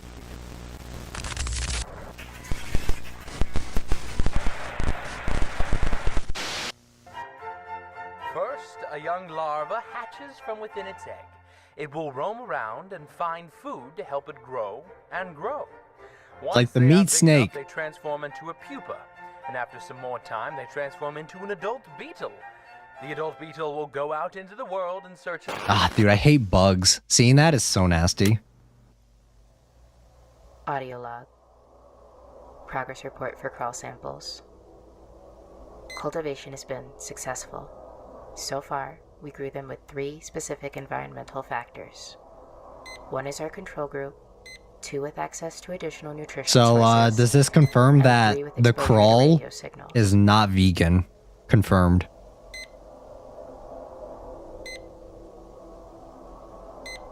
Group 1 grew on par with standard crawl samples. No distinct abnormalities. Group 2 grew at a faster pace than the control group, as expected. No distinct abnormalities. Group 3 grew against its normal pattern, weaving its way toward the radio.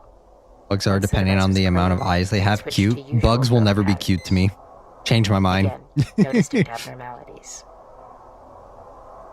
In conclusion, the samples that were grown in V1's test chamber don't seem to differ from others grown from other sources. I also like dragonflies. Still, I feel like we those will look so continue with more scary. factors in further groups, just in case. There have been some developments in the propagation group.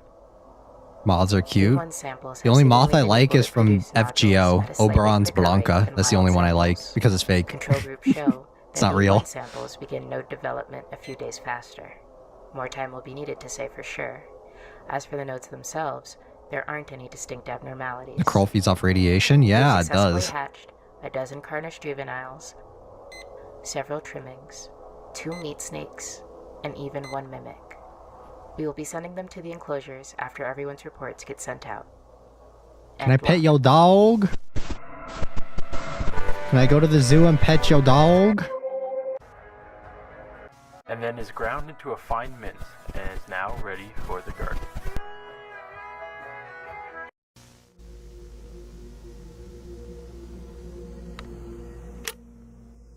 Audio log. Progress report for trimming colony.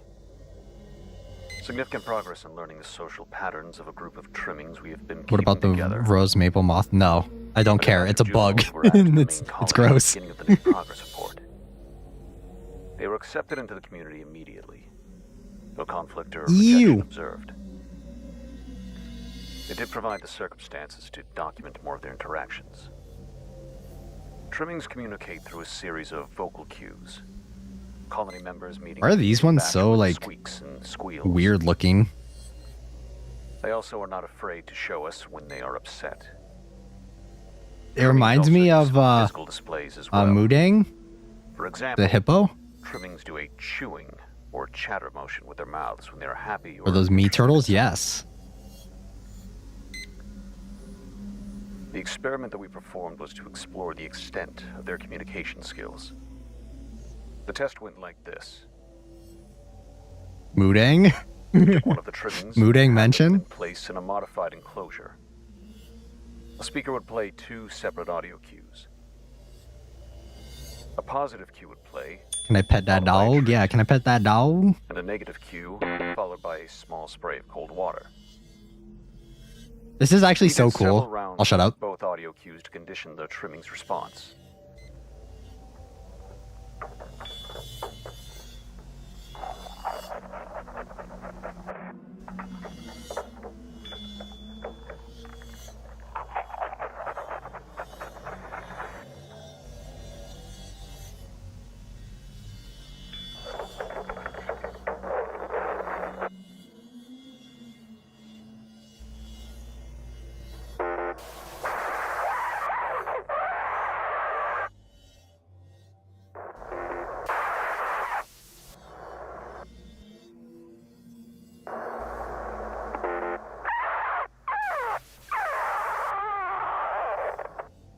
Bro, that's Mudang.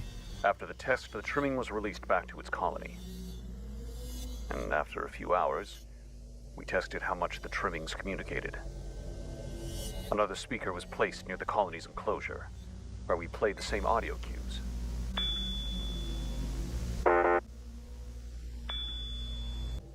That's so cute. It's incredible I like this. to see how layered their social interactions can be. Although, we tried something a bit bizarre. We found out that a wild colony had settled around the facility recently. It was strange. This is so crazy. This is like such a cool reveal. It was a long shot. We set up a radio device near the wild colony and near ours. We linked both devices up and played the cues.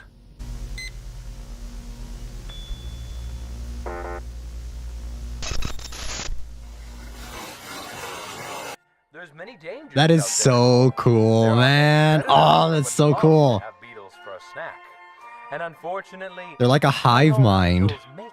Yep, hive mind. It is sad, but that's how the circle of life Leave those works. poor little men alone, right? But look, one of the beetles has laid eggs. And once the beetle's eggs hatch, the beautiful cycle starts again. And life continues on.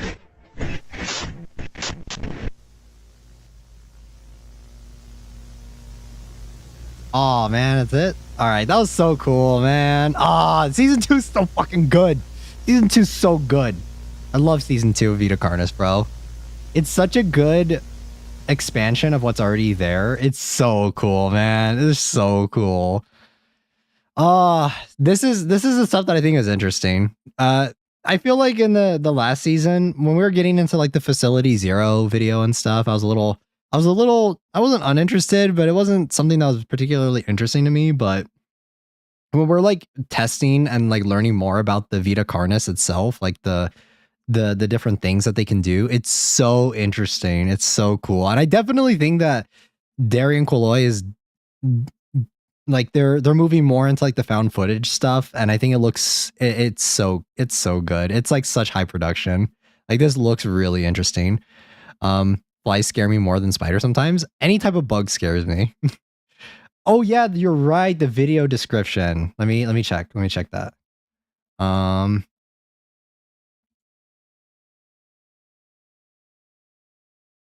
Which one is it?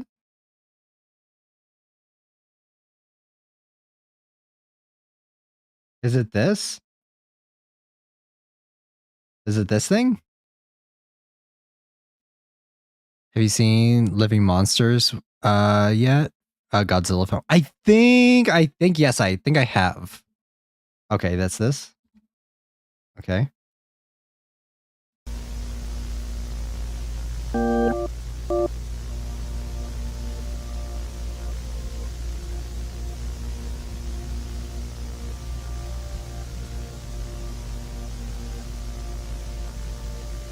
Wait, what am I looking at?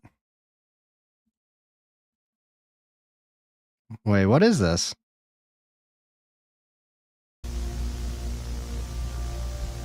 They're very weird comments. Explain. Let me see.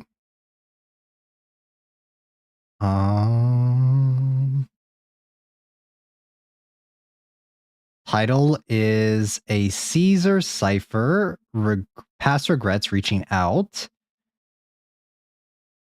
I think it's time I take you up on that deal. Things are changing and not for the better. I will do what you ask. I'll start sending them over when I get the chance.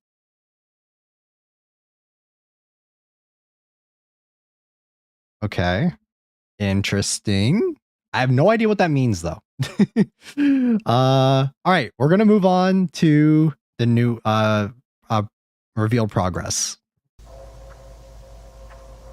Interesting though, because I'm gonna be honest, I don't know what any of it means. Feel free to give your theories in the chat.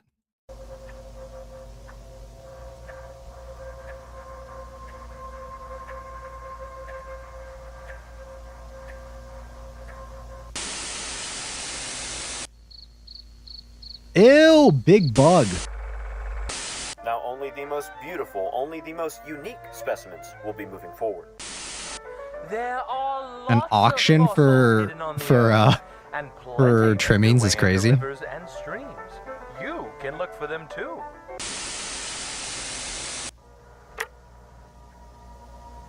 I try to keep a close eye on the ones I really enjoy. I'm mostly holding my tongue. Report on the meat snake recreation project. From our previous report, the juvenile meat snake we selected was grown in a standard captivity cell until maturity. The specimen we had selected was now an acceptable size Damn, for the boy, project a to begin. thick ass boy. BRB coffee. Let's go, coffee. Damn, boy, he thick. The specimen was He a moved thick into ass boy. restraints. Twice a day, we fed it fresh meat, scraps, roadkill, making sure that it received the necessary materials like bones and organs to grow. Ew. 4 days into feeding, the specimen's mood mellowed out. The usual intimidation display was now a patient eagerness. It seems that the specimen now understands that we are feeding it. Yeah. 11 days into feeding, the specimen has slowed down immensely. It has also been occasionally rejecting food. It looks like we have been overwhelming it, not giving it enough time to properly digest and implement the material.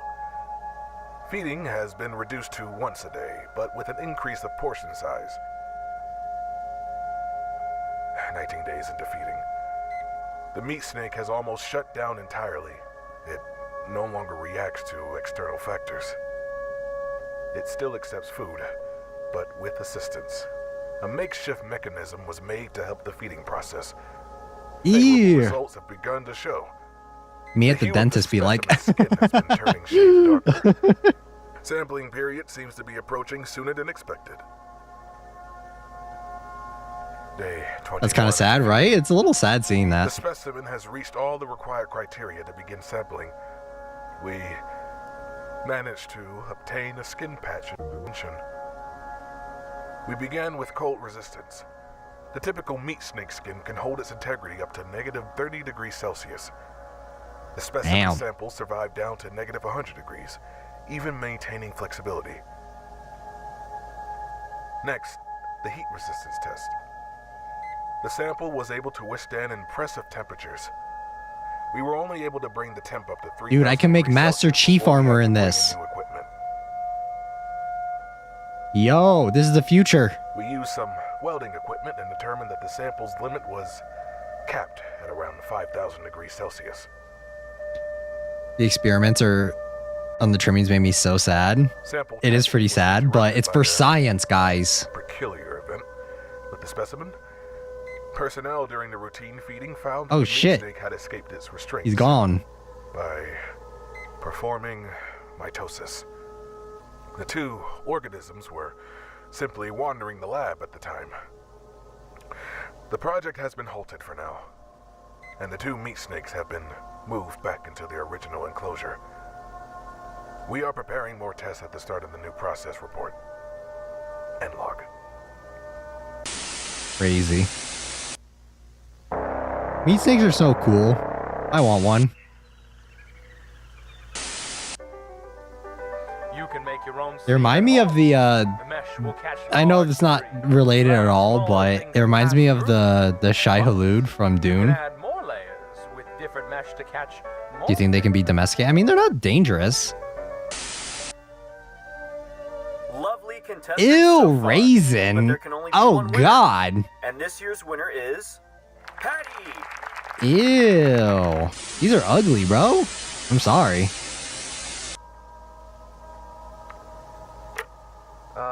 This is my audio report for this month's progress, albeit a little bit late by a few months.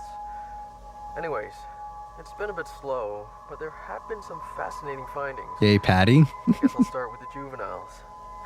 Darker skin, the denser skin. Yeah, you're right. That's like the elder mimic. Patterns are similar to other ambush predators. They will wait and then catch their prey with the element of surprise. Oh They prefer to god. hunt prey smaller than Ew. themselves, stuff they can Ew. take down Ew, easily. ew, ew. But once they are older, they start getting a little cockier. But they have the killing technique to back it up. They usually aim for the throat or neck to deliver a kill as fast as possible. Once they Ew. metamorphosize into their adult form, it's harder to determine their patterns. Ew, it's so gross. Ew! Oh god. The juveniles we do manage to get Me when into it's their cold? adult form don't last very long. When it's cold They outside? hide away, rejecting all food we provide. Me when I As lose the well known, 50-50? adults only eat human flesh. Losing the Adults we 50-50 in have Wua are and actually ZZZ like. The best candidates for research are the ones we capture out in the wild. They last longer, most likely due to them already having food and nutrients in their systems. It's not something I dwell on too often. I am thankful for the ones that Why is bring it in for me. standing I've there? got several adults, even a few humanoid ones. Oh god, that's so We're able creepy. to understand a bit of how they work before they eventually whittle away. The hunting tactics of the adult forms change drastically from their previous form. Hunting now takes much longer as they observe and watch their prey. They are very cautious, waiting for the best opportunity. They take advantage of anything they can to get an upper hand. Their most popular tactic nowadays is climbing inside of furniture. Freshly metamorphosed adults are roughly 160 centimeters in height, but can fold themselves tightly into small spaces. Damn, One was contortionist. found inside one of those old-fashioned mannequins. And older adults will What? fit Inside of a exceptionally well mannequin? How does that mannequins. work? It's funny. We didn't even know they could do this until the late 70s. They weren't even called mimics then. They were called, butchers. They Ooh. changed it because its name better matched the description of characters in some kid's board game. Anyways, the hunting tactics beyond this are... Is that board game a hint for something? All depictions of their patterns have been wrong in one way or another. Ever since that public announcement... He's in just taking a 86, nap. they He's can sleeping change. in a bed. In reality, it is almost completely random. Each case in the wild is different and it's hard to determine why in captivity. Plus, human testing is a no-go, even though I volunteered myself. I feel so close to figuring it out. Anyways, I'm getting ahead of myself. Oh, the game is Next stages D&D? are even harder to Oh, okay. Wait, how long do these tapes have to be?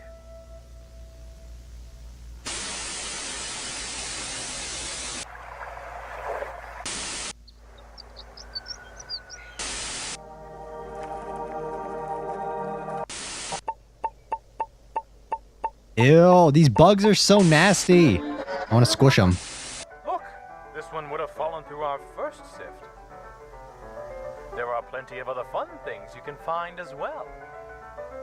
Oh no, my sieve isn't working. Looks like there's a hole in your mesh. Make sure your mesh isn't damaged, or else something might slip through. Uh-oh. Foreshadowing. Footage of the incident with V1 involving the cleanup team in test chamber 1. Personnel through 21.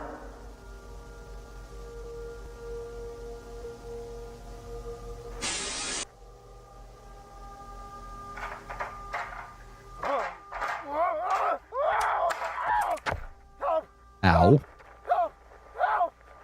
What happened? My leg's tied. It's bad.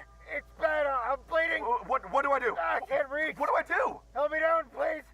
Please. We need medical assistance in test chamber 1. Stay calm. Help is on the way. Just try to stay calm. Oh, God.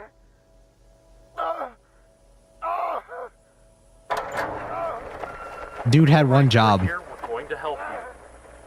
Lower the ladder slowly. This is going to hurt. Okay, hold still. Ready?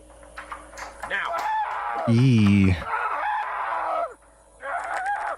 What's happening? What's happening to him? Get him out! The singularity is like, shut the fuck up.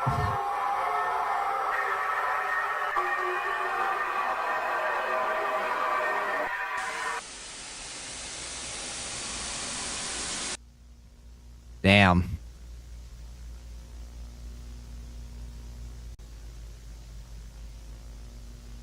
I don't know, man. I don't know if you could pay me enough to want to clean up anything in that room. Like, I don't know. I don't know if that's a little scary, I think. Is there anything for this one? Ah, there is. Okay. All right, let's see what this is. Interrogation of Simon Vanguard. The interrogator was tasked with getting as much info from Simon before his transfer into custody to await trial. Simon chose to remain silent during the majority of the questioning. For dead meat, yeah. Simon Vanguard. Do you know why we're here? What's wrong with his face? Is that being too judgmental? This will go by a lot quicker if you give us some answers. As we both know, you are the head of a large cult following. Can you give us some insight on how you came to be in that position? I actually haven't seen this. He's the one... Oh, the official blurred out in the previous video. You are a veteran, yes. I think he's just bald? I don't know. What is this, like, thing on his face right here? What is that? Traumatic things. Could they have had any influence on what you were doing?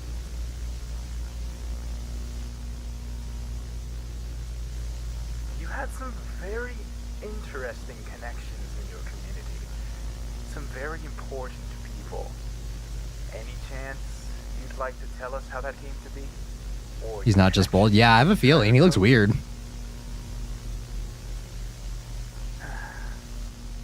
He's too hopped up on that, what is it? The seasoning.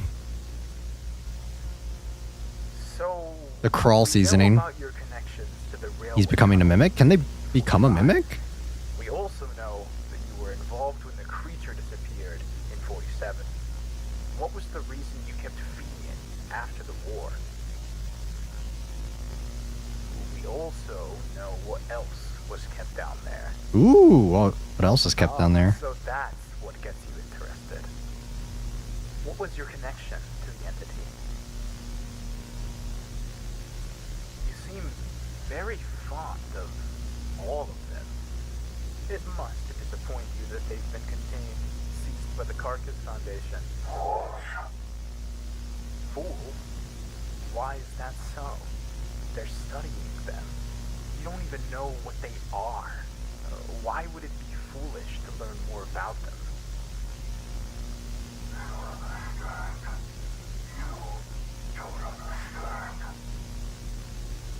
Well, please enlighten me. You have a deep devotion to the entities of all of the Carnis species, in fact.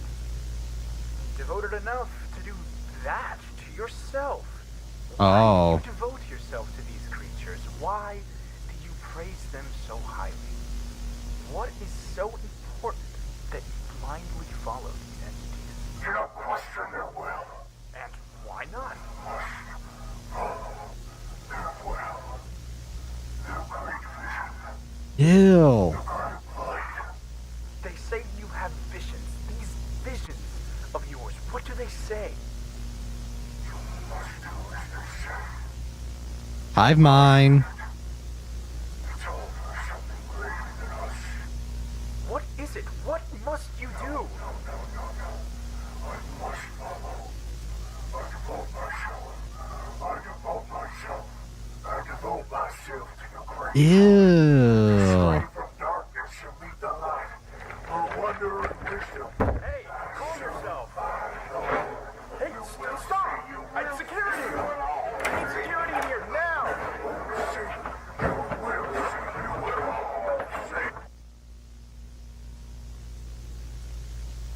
During Simon's outburst, he attempted to free himself of his leg restraint. Security promptly entered and constrained him.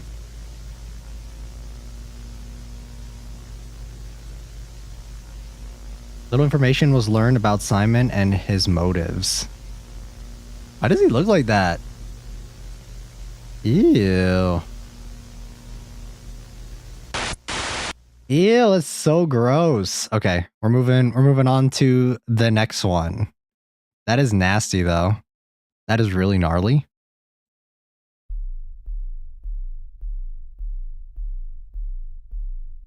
He's like a crazy culty dude that's obsessed with them.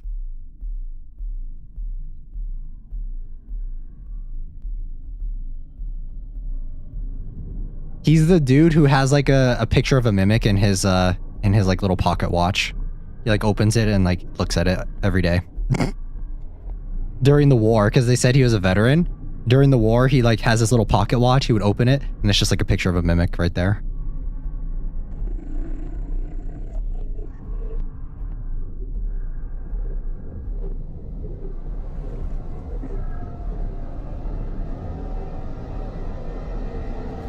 Little mimic heart locket? Yes, exactly. This one is First Contact. All the entities are freaking out. The system can't handle all of this. Turn off the power. Sir, do it.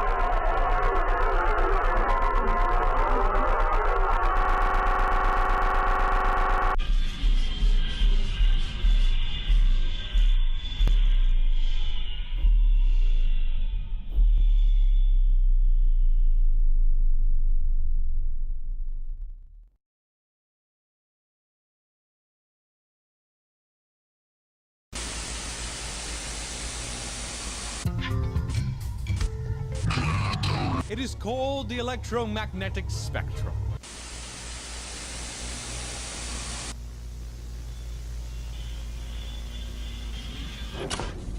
Backup power is now on. Systems appear to be stable. Check the damage and get me eyes down there. Man, I wish there were subtitles. Entering the chamber.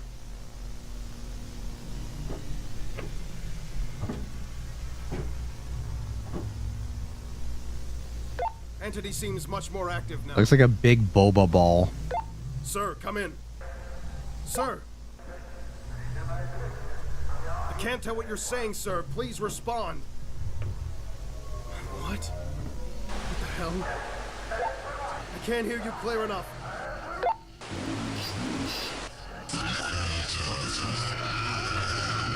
Get out of there! Move out! No!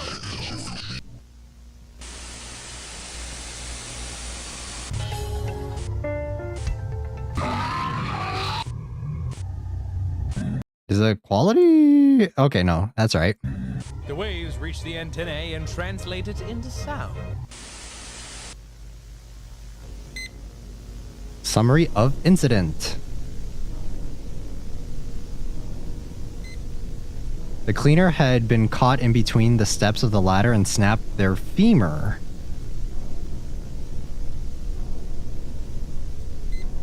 Besides unusual bruising and clotting, the cleaner is now stable. The time of injury, V1 began to become irritated and extremely active. No personnel were injured following the initial accident. During inspection of test chamber 1, one of the guards handled transceivers began... during the inspection of test chamber 1, one of the guards' handheld transceivers began to experience interference. There we go. Sounds that came from the transceiver were chaotic and random, but there were some lines of coherent speech from both Dr. Trados and what seems to be the entity. Dr. Trados came up with an experiment to test a hypothesis. He had the device connected to the test chamber in an attempt to communicate to the entity.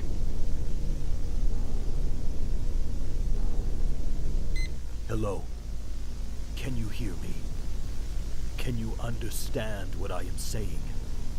Can you hear? Holy shit. What now? Holy shit. Say? A professional guy, professional scientist. He's like, holy shit. What are you? What are you?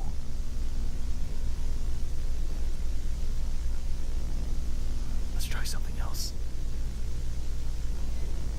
The handheld device was switched to one of the devices used for trimming testing, an alarm clock radio.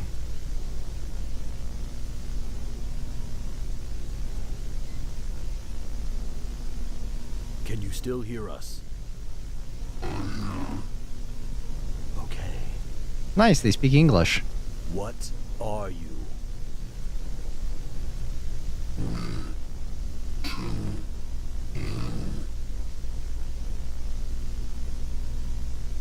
Can you explain?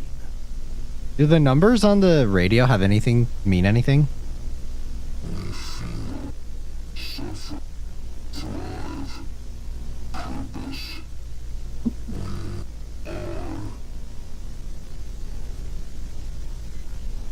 What are your connections to the Vita Carnis species? Obviously, they're the creators, right?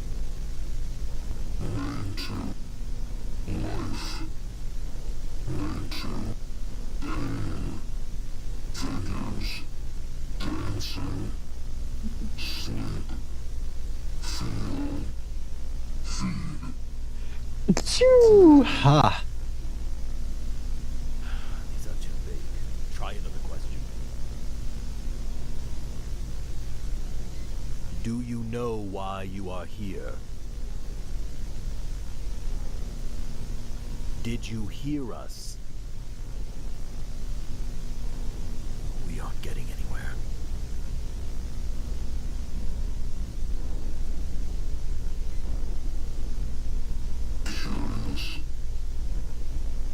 What?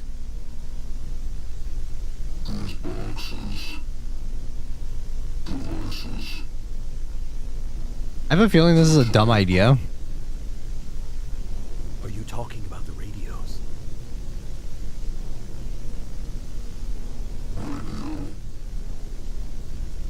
Giving them access to our technology seems like a very, very dumb idea. Radios transmit and receive waves and translate it into sound. Don't tell them. Oh my god.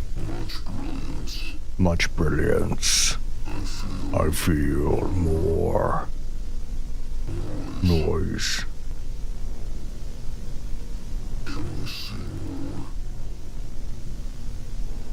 Do you want more radios? Yes.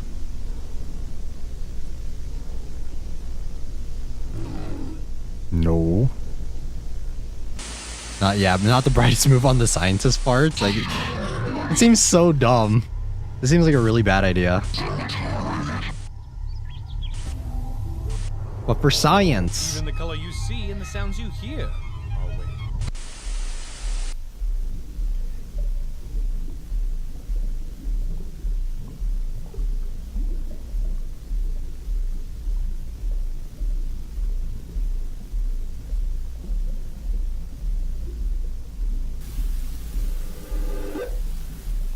Sir, is it really in our best interest to give these things what they want? Exactly. We don't even know what they're looking for. I understand your concern, but this is the biggest breakthrough we have ever gotten. This may even be the Is this what they're hearing? Like, is this from the singularity's perspective?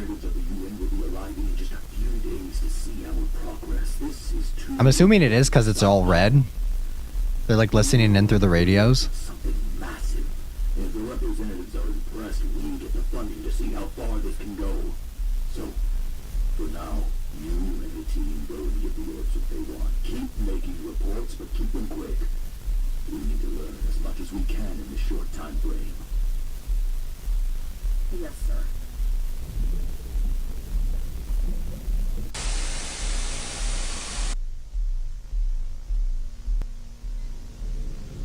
For all future tests with the singularities, there will be a radio with a speaker present to allow communication for the entities as well as for personnel to ask questions.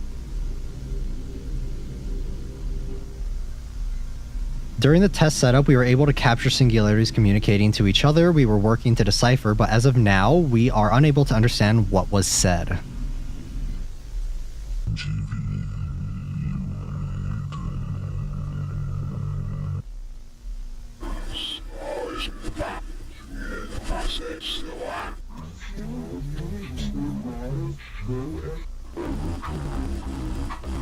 So is V1 like the leader? Is that what it is? Kind of sounds like it.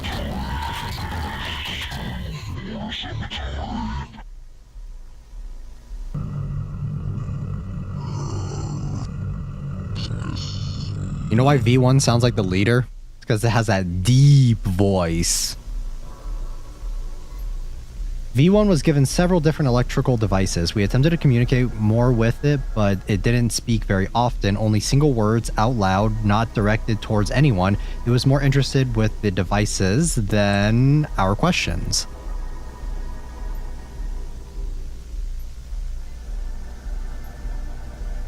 Tests and questions were repeated with other singularities. Each singularity acted differently than each other and gave different answers to the questions. Although there were a few common factors that each shared, each one had fascination with electronic devices, especially radio. They are interested in entertainment like television, the radio, and music, especially classical music. They're Beethoven fans, nice. During testing with V1's interaction with the television, notable interference was detected with other electronics. V1 also spoke out loud several times.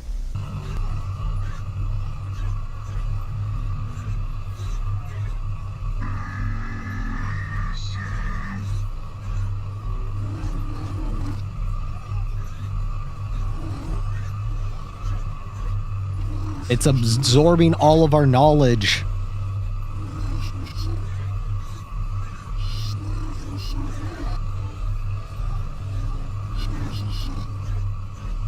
You don't think this is sus at all? What are you doing? Like, stop it. This looks so sus.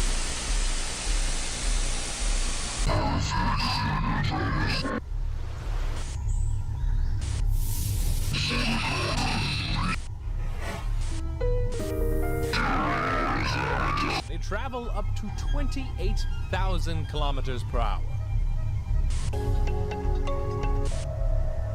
I keep seeing that they are showing the previous season 1 footage, so I wonder if it's taking that footage and it's like gauging what we know about them to kind of counteract us.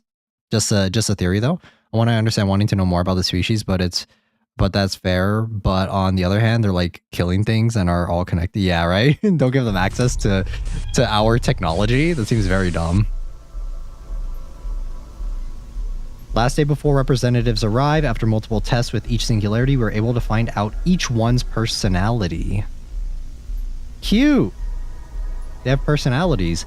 V1, neutral and expressing itself, engages with personnel minimally as possible, only shows interest with electronics and testing. V2, curious in nature, asks questions often, descriptive in its wording, eager to engage in testing. I like V2. Who's our stand, guys? More active, engages with personnel in a detached manner rather than one-on-one, engages minimally with personnel. V4, actively engages with personnel, curious about the personnel and what they are testing, prefers questioning us than conducting tests.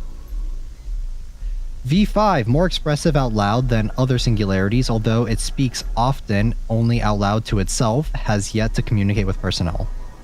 V6, rarely engages out loud, only with incoherent noise, doesn't acknowledge personnel, minimal engagement with testing. V7, least active singularity, has shown minimal engagement with all activities except electronics, only engages with other singularities. I'm feeling like a V2 stan. That's kind of how I'm feeling right now. This is our main observation room, where we conduct much of the testing on the singularities. As you can see, we are still performing tests. We've learned much from the entities, and if we were to have your support, we can continue our work here. I am sure we can... V2 Stan Army? Yes, V2 Stan Army.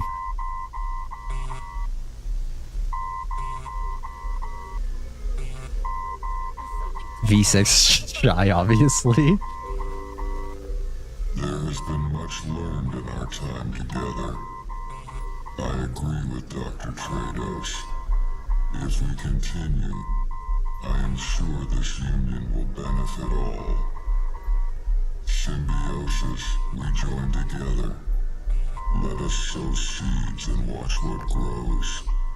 Divine purpose. Let us show you. Let us guide the way. Join us. Join us. Join us. Join us. Join us. Join us. Become one. They pulled Paul Atreides. He's like, I'm leading the way. But I like V7. I think V2 is my favorite. I think V2 is my favorite so far. All right, that was it. Interesting that we got more info on the singularities. I think I'm a little bit more interested in the singularities now than I was before. So I'm gonna be honest. Before I didn't really care too much, but I think it's interesting that they each have like distinctive personalities. V1 definitely sounds like the leader of them because it communicates when necessary, but is mainly just focused on testing. So really like this one. We have another video though. So we're gonna watch this one.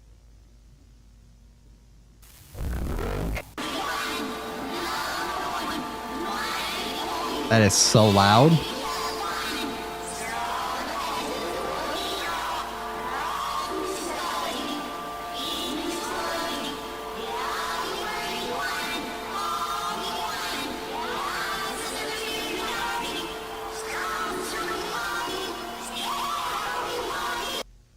Okay, I have no idea what that was. Time to go to the comments section.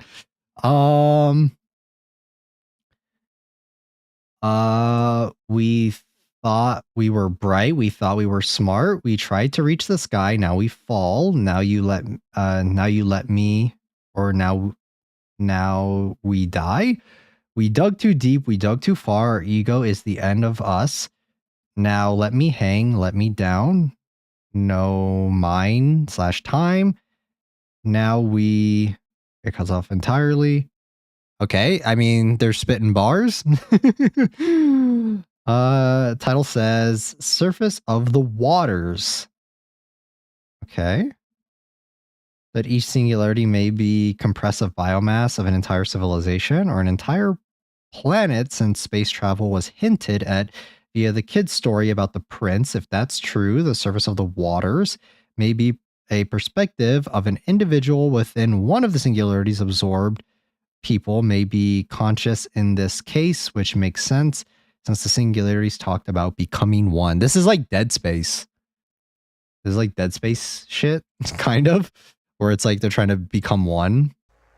Like the hive mind stuff.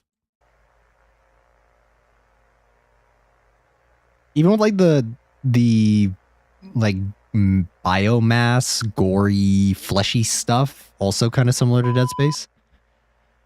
I have a request. One of the researchers that I know has been missing their progress reports. I know he would miss a few since he got approval for one of his field projects, but it has been 4 months. I know it isn't my place to ask you of this, but I am worried. I wouldn't ask you if I wasn't sure something was wrong. I found out where he was researching. Unfortunately, you know this area well. I will send that information that I have. 1995 2-1. This is the one that I was looking forward to watching with you guys. This is it. I'm really excited to watch this one. Let me actually turn on the subtitles. Dr. Farron Bronze, Mimic Expert. Before the final stage in a mimic's life cycle, it's even harder to get clear results.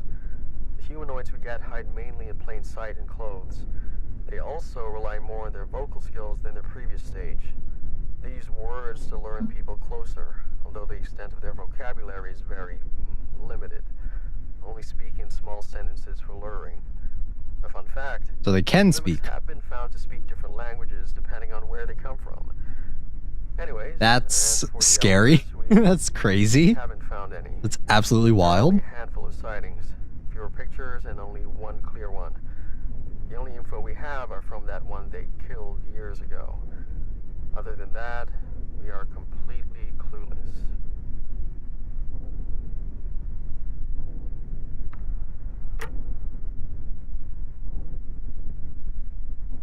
October 2nd, 1994. Happened. I got permission and some equipment to go out in the field. It's not much, but I can definitely work with this. I've got sensors, cameras, and even some stuff I whipped up. I'm heading to the location now to set it all up. No one else wanted to help, but that's fair for what I've got planned. I'll make another log once I've got everything set up. And log. You poor bastard.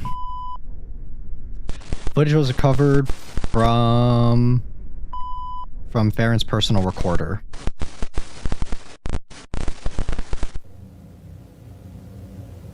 Okay, everything is now finished up. Have some of the equipment at this main door, motion sensors and the camera pointing. Also, right guys, I noticed this when I first watched this off, like not on stream. This is the exact same place as the other location, correct? It's the exact same place as this place right here. You see the door? It's the exact same for Mimic Defense instructional tape. I'm pretty sure this is the same place. So cool, interesting. It's not much. It's not pretty, but does that mean that the thing? We'll talk about it after. We'll talk about it after. Other rooms as well. Basically, some nanny cam set up to record when motion is detected. And down there is main base. Apodic, yes, that's what I was getting at. And here is where I will be staying. Wow. Close the door, just in case. A bit messy, but it should work. Look at that funding, guys. Barricade as well. They could afford some wooden planks. Crazy. And a gun. Wow. Here are some lights I've set up to light up when one of the motion sensors gets triggered, so I can know which room they are in. You cannot pay me to do this. Look at the funding. Look at all that funding he's got. That will last me the 20-day period. The water doesn't fully work. The toilet does, though. Very thankful for that. Anyways, I guess I should go ahead and do my job. Audio log, day 1. Everything is now in place and testing has begun. Imagine staying in this tiny ass bathroom for like a month, bro. Like what the fuck? Desired attention. I made sure to make it look as if I have not left the house. Based on the location, I'm certain I'm in at least one Mimic's territory. I've set up sensors in several places in the house where I'm sure there's likely to be activity. The main entrance, the side door, basement stairs, the living room, Bedrooms 1 and 2 and their closets, the kitchen, upstairs bathroom, and just outside the basement bathroom. When the sensors detect movement, it'll turn on a camera and record for as long as it detects movement. It will also turn on a light on my panel to show me where in the house the activity is. I also have a monitor set up in one of the bedrooms so I may hear what's going on. Now all that's left to do is wait. End of vlog. He got that government funding, baby. This is going to be a Woo! blast. I also end this one They as well. throw in a baby monitor for free. Wow. Crazy. Day 2. It's around 8 in the morning. Nothing on the panel yet. I've been occupying myself with some books, writing. Yeah. Shouldn't be too long here. The mimics know I haven't left. No one else in the neighborhood, so this is the most interesting thing going on. Just gotta be patient.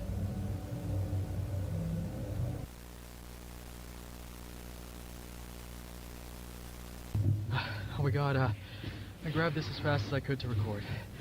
The front entrance light turned on, then moved into the hall. It's day 3, just barely. It's about 2 in the morning. They haven't moved too much.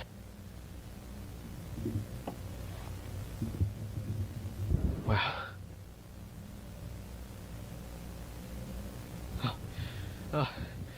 Now they're in the living room.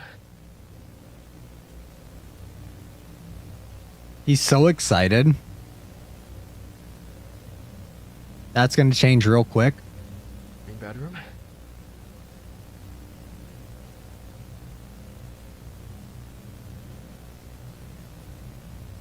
It's looking around.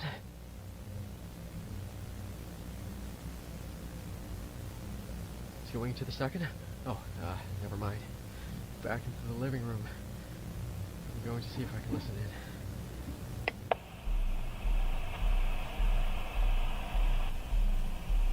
It stopped. You poor bastard. You what an idiot. It stopped.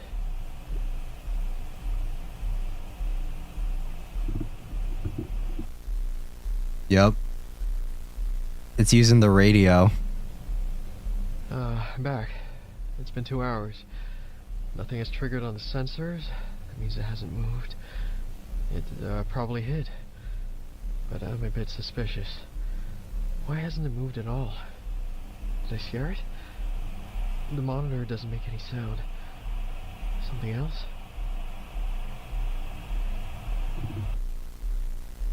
It knows where you are, dummy. It's been another 2 hours. Nothing has happened. I'm worried I accidentally scared it off. Or it's not even a mimic. I'm going to do something stupid. Okay, I'm going to go and check what happened. Try and play it safe. Going slowly. Okay. Here we go. Gun. Just in case.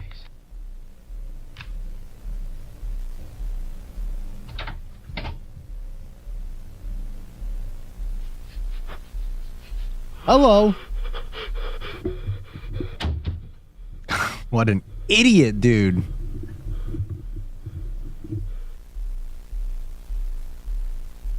Yeah, he's fucking cooked. Day 3, so I thought about this. I think I need to abort mission. I'm not prepared for this. I need to get out. It turns out I have lured an elder variant to me. Even worse, it knows where I am. It hasn't come to me yet. The light from the front door triggers every so often. I didn't think that the elder mimics were so big. They're really fucking huge. I think it realized it was being watched, so it moved so slowly that the sensors didn't pick up its movement. I think it spent the 4 hours crawling its way to my position, but I surely startled it.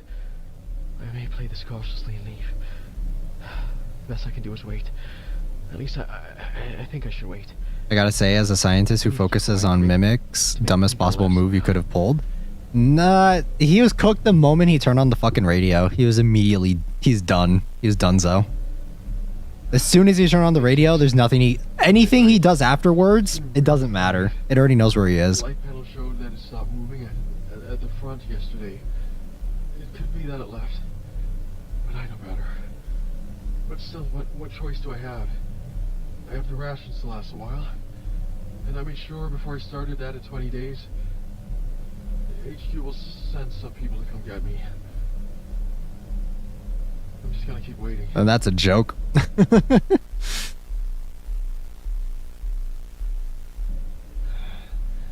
you know there's a legend about elder mimics? The cultists worship them. Believe they are God's ultimate warriors. See, I told you they worship them. They have like little heart lockets with an elder mimic's face inside. Man, what have I gotten myself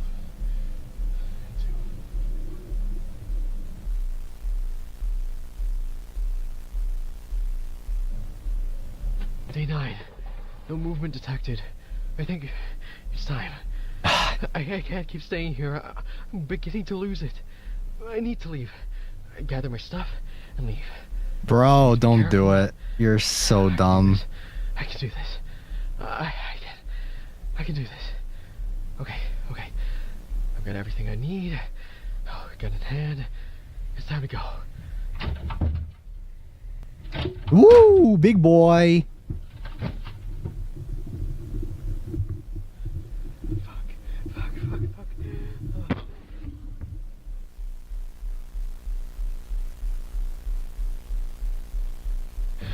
Day 11. It's still out there. They started on day 3, so... Or no, 2, right? Was it 2 or 3? Why? Why hasn't he come to kill me? I'm trapped. I can't escape. Why?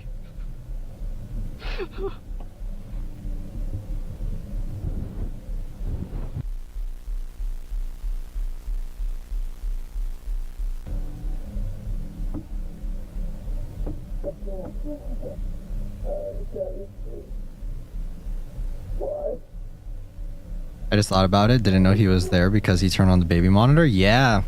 As soon as he turned on that baby monitor, he was fucked.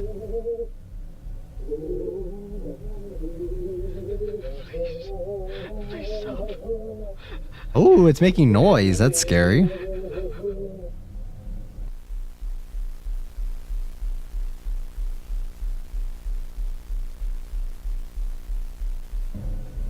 It's been 16 days. I'm tired, but I don't care anymore. I need out. If I go out, guns blazing, I could scare it at least, or maybe even kill it. Then I just run as fast as I can, and I could possibly make it out. Then I...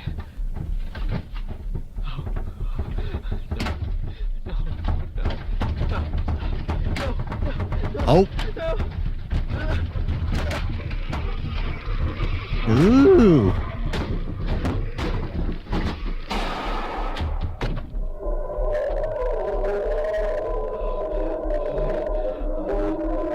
They realized it wasn't allergic to wood.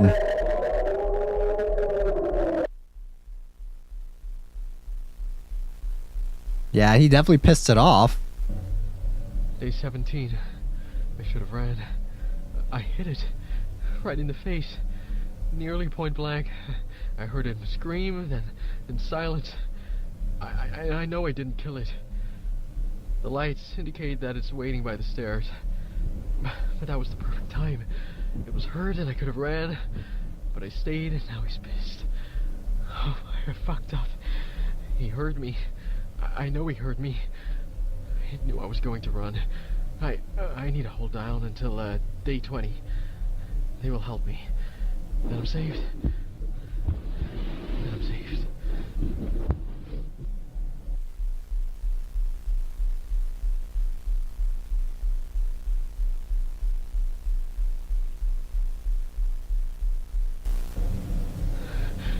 Day 20.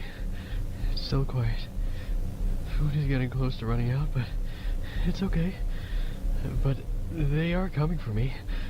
I know they are. Today's the day. Today. No one's coming, Chief. Today I'm free.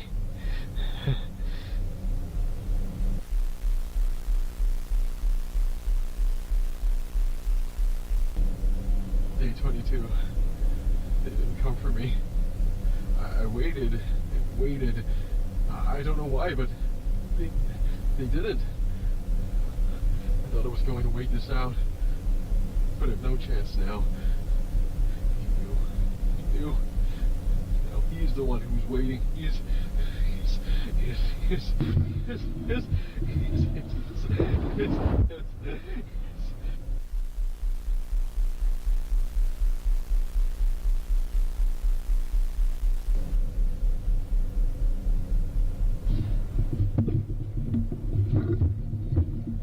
Let it sink in that this started on like day 2 or 3. It's been 28 days. This thing's been sitting here camping this dude for a month. The sheer dedication, bro. It does not give a fuck. I haven't figured out. They sent me here to die. I didn't know why, but they did. But I don't think they knew that I would figure it out eventually. I've hid this video recorder so that if they do come, they won't find it. Hopefully someone will. I will leave one last audio log for them. Audio log? It's been 28 days. Hope's lost. He waits for me now. He will claim his kill soon, probably. Probably hears me right now. But I know. I know now. I'm ready. I know he knows. This is it. Oh. There you are.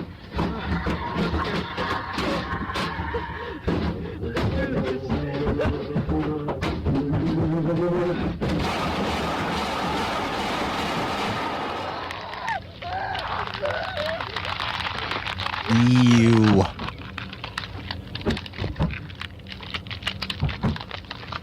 Ugh.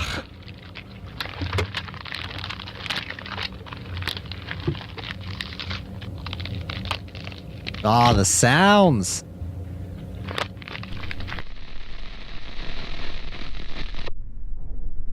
Footage was recovered from Farron's personal recorder.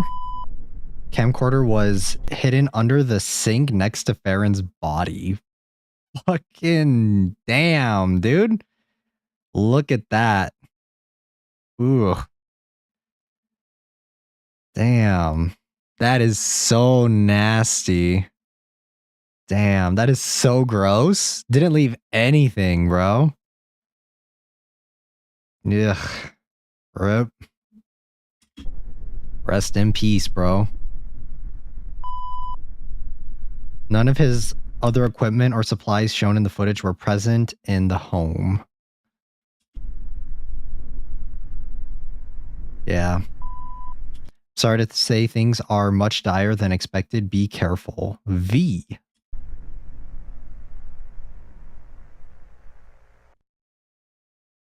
Damn. That was so good though. I think this is my favorite one easily. Season 2 has been such a treat though. Season 2 has been so good. We do have one more secret video before we will discuss. So let's go ahead and check this out. Got a spider. A skull with tendrils.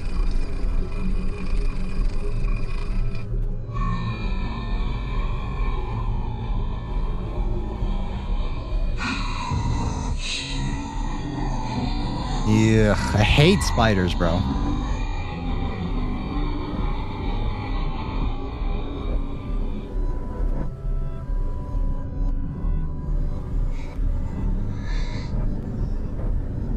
Wanted frame on TV, Vincent Bear. Oh, okay.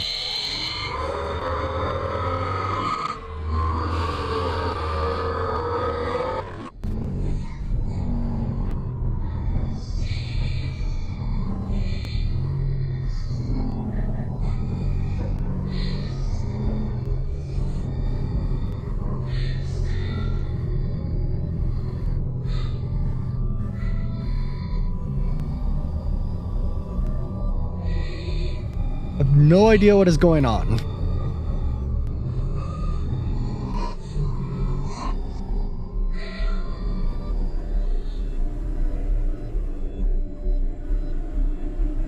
God, I hate spiders. God, I hate spiders, bro. Oh, they're so ugly. Okay. All right. If you reverse it and speed it up, he screams carcass. Title decodes to divide and conquer. Interesting.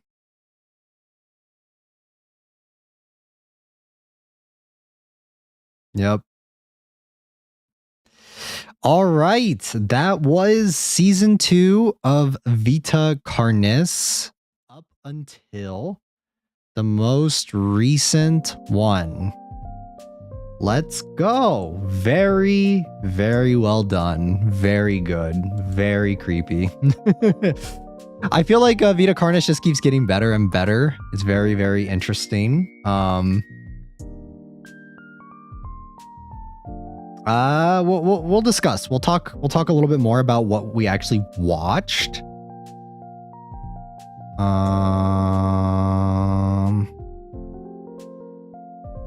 All right, let me move you guys over, and that way we can talk. The spiders, specifically the one that was shown is a stripped leg wolf spider, which is incredibly specific kind, shown are cannibalistic. They trick other spiders by messing with their webs to trick them into getting eaten. So I think it's possible that the Vita Carnis can commit cannibalism in some way. Interesting theory. Maybe it's meant to represent the mimics. Maybe.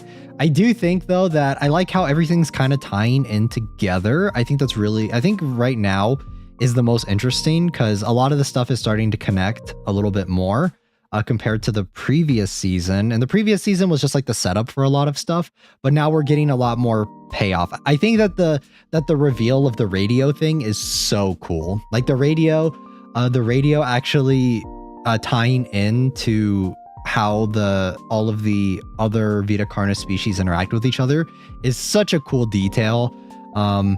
Because as soon as, and it's like, it's not shown, like we're not told it, right? We're just like, we're able to piece it together ourselves, which I love in storytelling, show don't tell. And they showed it by as soon as he turned on the radio, it immediately stopped and was like, oh yeah, like I know where this guy is. And I think that's so cool. I love visual storytelling like that. It really, it just makes things like feel more cohesive, you know, like we were introduced to something earlier in the story. It gets a payoff later during another portion of it. And I think that just in general, the production of Vita Carnis and as a series has definitely grown. Like the production is a lot bigger now. Even when we're looking at the experiments between the different species and stuff, that it's like it's either 3D or it's live action, or it's kind of a mixture of like kind of 2D semi-animated sort of vibe. And I think that's really really interesting and really cool. I'm trying to think of what else. The expansion on the singularities. At first, I didn't really care about the singularities in the previous season. I thought that they're kind of whatever. I was more interested in the actual. I was actually more interested in the other species other than the singularities themselves. But they definitely, I think, giving the singularities like a personality, like each one having their own plan for something, and like each one doing their like having personalities and stuff, definitely adds to the intrigue of it a lot. It really does enhance the experience. It makes it a lot more interesting. It gives it a new twist than it just being kind of a mystery box. Because I don't like mystery box storytelling of it just being of something being there and it's just meant to be mysterious. And I think that them messing with the radios and stuff, I'm interested to see where that goes. Actually, like before, where I wasn't interested in any of that stuff, I'm actually like full on interested in everything, like every part of the story going forward. Like I'm interested in seeing what's going on with the singularities. I'm interested in seeing what's going on with the mimics. I think that anytime we get just kind of side story stuff involving the mimics is interesting. It's also very interesting too, like what we were talking about in the beginning, where that mimic that showed up previously in one of the previous videos is actually the same mimic and the same location and same hunting ground that the scientist wanders into in this most recent video. And I think that's so cool. That's like little details that keep it interesting. It doesn't, and it's 100% like, it's there if you notice it, cool, but it doesn't affect the overall story of it. But if you do know what happened in that previous video, it kind of enhances the story overall. So mystery can be fun if it's done well, but I like learning specifics about these kinds of creatures a lot as well. Same. I like, for me, I prefer, if I had to pick, I prefer the one-off stories with like each individual case with these creatures. I think that that's interesting, but I think that how they tied it in with the singularity stuff with the radios is very interesting, and that's really cool. It definitely feels like a payoff for that section of it. It also raises questions of the like you were saying as well, Apodic, that the organization isn't sharing the information with everyone. It kind of, I feel like the end of the one before Terminal Rally, it kind of reminds me of, it almost seems like maybe the people, like all the people that were there, maybe they got brainwashed by the singularities or something happened after that, and we just don't know what happened. Because obviously that stuff with the radios has to have happened afterwards. So I'm interested to see what happened after like the big UN meeting or whatever. Because that's where it seems like the singularities are kind of making their move. I do want to see what this all culminates to. I want to see where it goes. I know that there's a prince. I know that the prince was teased in a lot of the previous videos from the last season. So I wonder if there is like something bigger coming, and the singularities are just kind of like if the prince is at the top of the pyramid, the singularities are like his minions below, you know? So I'm interested to see where this goes. I need to put together a thing for my Vita Carnis theories, but I'm still working on my Greylock one, right? It's kind of unfortunate though that Greylock is no longer continuing, because I thought Greylock was a very interesting concept. I don't know if Greylock is continuing. It hasn't had an update in a very long time, but imagine that since it had already kind of made its way into the US government, I'm pretty sure it made its way into other places. Yeah, I'm pretty sure as well. But I really want that plushie. I really want the Mimic plush. I'm actually going to take a look at it. Vita Carnis plush. Let me see here. Yeah, it's pretty creepy looking. I like that it has two different ones. Like, let me show you guys. I really want to get these, but it's so expensive after shipping and everything that it's really hard for me to justify it. Not that I don't want it though. I do want it, but yeah, these are so cute. This is so cute. I really like this. I want both of them, man. I really want both of them. All of these analog horror series, that whenever they make plushies, I do want to get them, but I just can't. I can't do it. But I do like them a lot. I like seeing them. But yes, guys, this is really fun. This is a really good. This is a huge step up from the first season, I think. Obviously, like I think that just the storytelling in general has vastly improved. How much is it for shipping? I actually haven't checked, but I have a feeling it's going to be kind of expensive. But the plushies themselves are already... What is the base price of these? I think a lot of these are sold out, though. I think I might have missed the pre-order window for it. Let me see. Yeah, I think I might have missed out on the pre-order window for it. I might have to wait for them to get a restock on it. Let me see.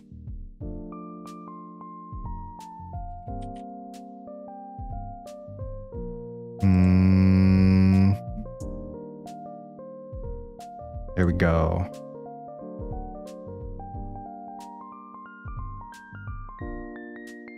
Yeah, it's sold out on the pre-orders, unfortunately. I might wait for a restock, though. Probably wait. I like that it glows in the dark, too. It also glows in the dark. Oh my gosh, Train! You're absolutely wild with this cover of the shipping.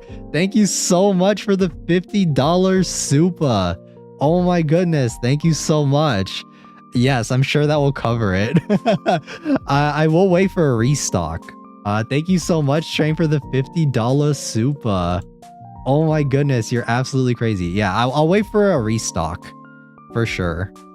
Because I think they do restock. So I will keep an eye out. I'll also see if maybe they restock during because it says they ship on June 10th, so maybe they'll get a couple. So, but thank you so much. Thank you so much for the super. I appreciate it. But yeah, this was a lot of fun. I really like the series. I think this is between this and Mandela, I think we are eating well. It sucks waiting, you know. I'm always eager for more. I'm always waiting for the next upload. But yeah, I hope you guys enjoyed. I hope you guys enjoyed the watch along. I really wanted to cover season 2. I know it's not finished yet. I don't think season 2 is finished. We'll have to I think maybe what we'll do is for the next season, maybe we'll just do like an entire analog horror like mashup where we just kind of watch a bunch of random ones and just kind of catch up. Do that sort of thing, because I do want to watch the new one when it comes out with you guys, but because I don't think we'll do a catch up, like a kind of recap like what we did with this time, because we already watched season 1 again, or majority of season 1 again. So I think that's kind of what we'll do for the future. We'll probably just do a catch up stream for analog stuff. So, but yes. Other than that, though, I will be getting the waiting room up though for the next stream. We will be playing another backroomsy game. It's pretty short, so we can yap and just kind of hang out and chat and Zatsu for the next stream. It's going to be Dream Core. I will be getting the waiting room up for that after this stream. So definitely check out the waiting room. Same time. I always stream at the same time. It's not like you guys always, all of you guys that are usuals here, that tune in for every stream. You guys already know I stream at the exact same time every single day, every week. Unless I announce something otherwise, unless there's a new game that comes out that I want to cover earlier. So for the most part, I always stream at the same time, same days. So we will be playing that on Saturday, and then we will be watching Alien for members only on Sunday. Yeah, on Sunday. So Sunday we'll be checking out Alien. I'm so excited to watch Alien with you guys. Just a word of warning though, when we watch Alien, I will be yapping a lot during it because I have a lot of trivia. There's a lot of stuff about the Alien franchise that I love talking about. And yeah, it'll be a fun time. I think I will be watching, if you guys want to know where I'll be watching, I'll probably be watching it on Hulu. So just so you guys know, that's the version I'll be watching, because I know that I think the ones on Hulu may be the director's cut, but I might be mistaken. I don't remember if it's the theatrical or director's cut. So whichever one is on Hulu. I gotta head to bed. Have a good time zone. Thanks for stopping by, Apodic. I'm glad you enjoyed. Hope you enjoyed the Vita Carnis watch along. I'll be seeing you. I'll be seeing you, lovely. Thank you for stopping by, Baxter, as well. Thank you guys. Thank you so much. But I think with that though, that is gonna be it for this stream, guys. Class is dismissed. I'll see you all here on Saturday for Dreamcore. So I'll see you guys all then. And until then, hope you all have a great rest of your day or night, wherever you guys are. Until then, I'll see you guys in the next one. Done.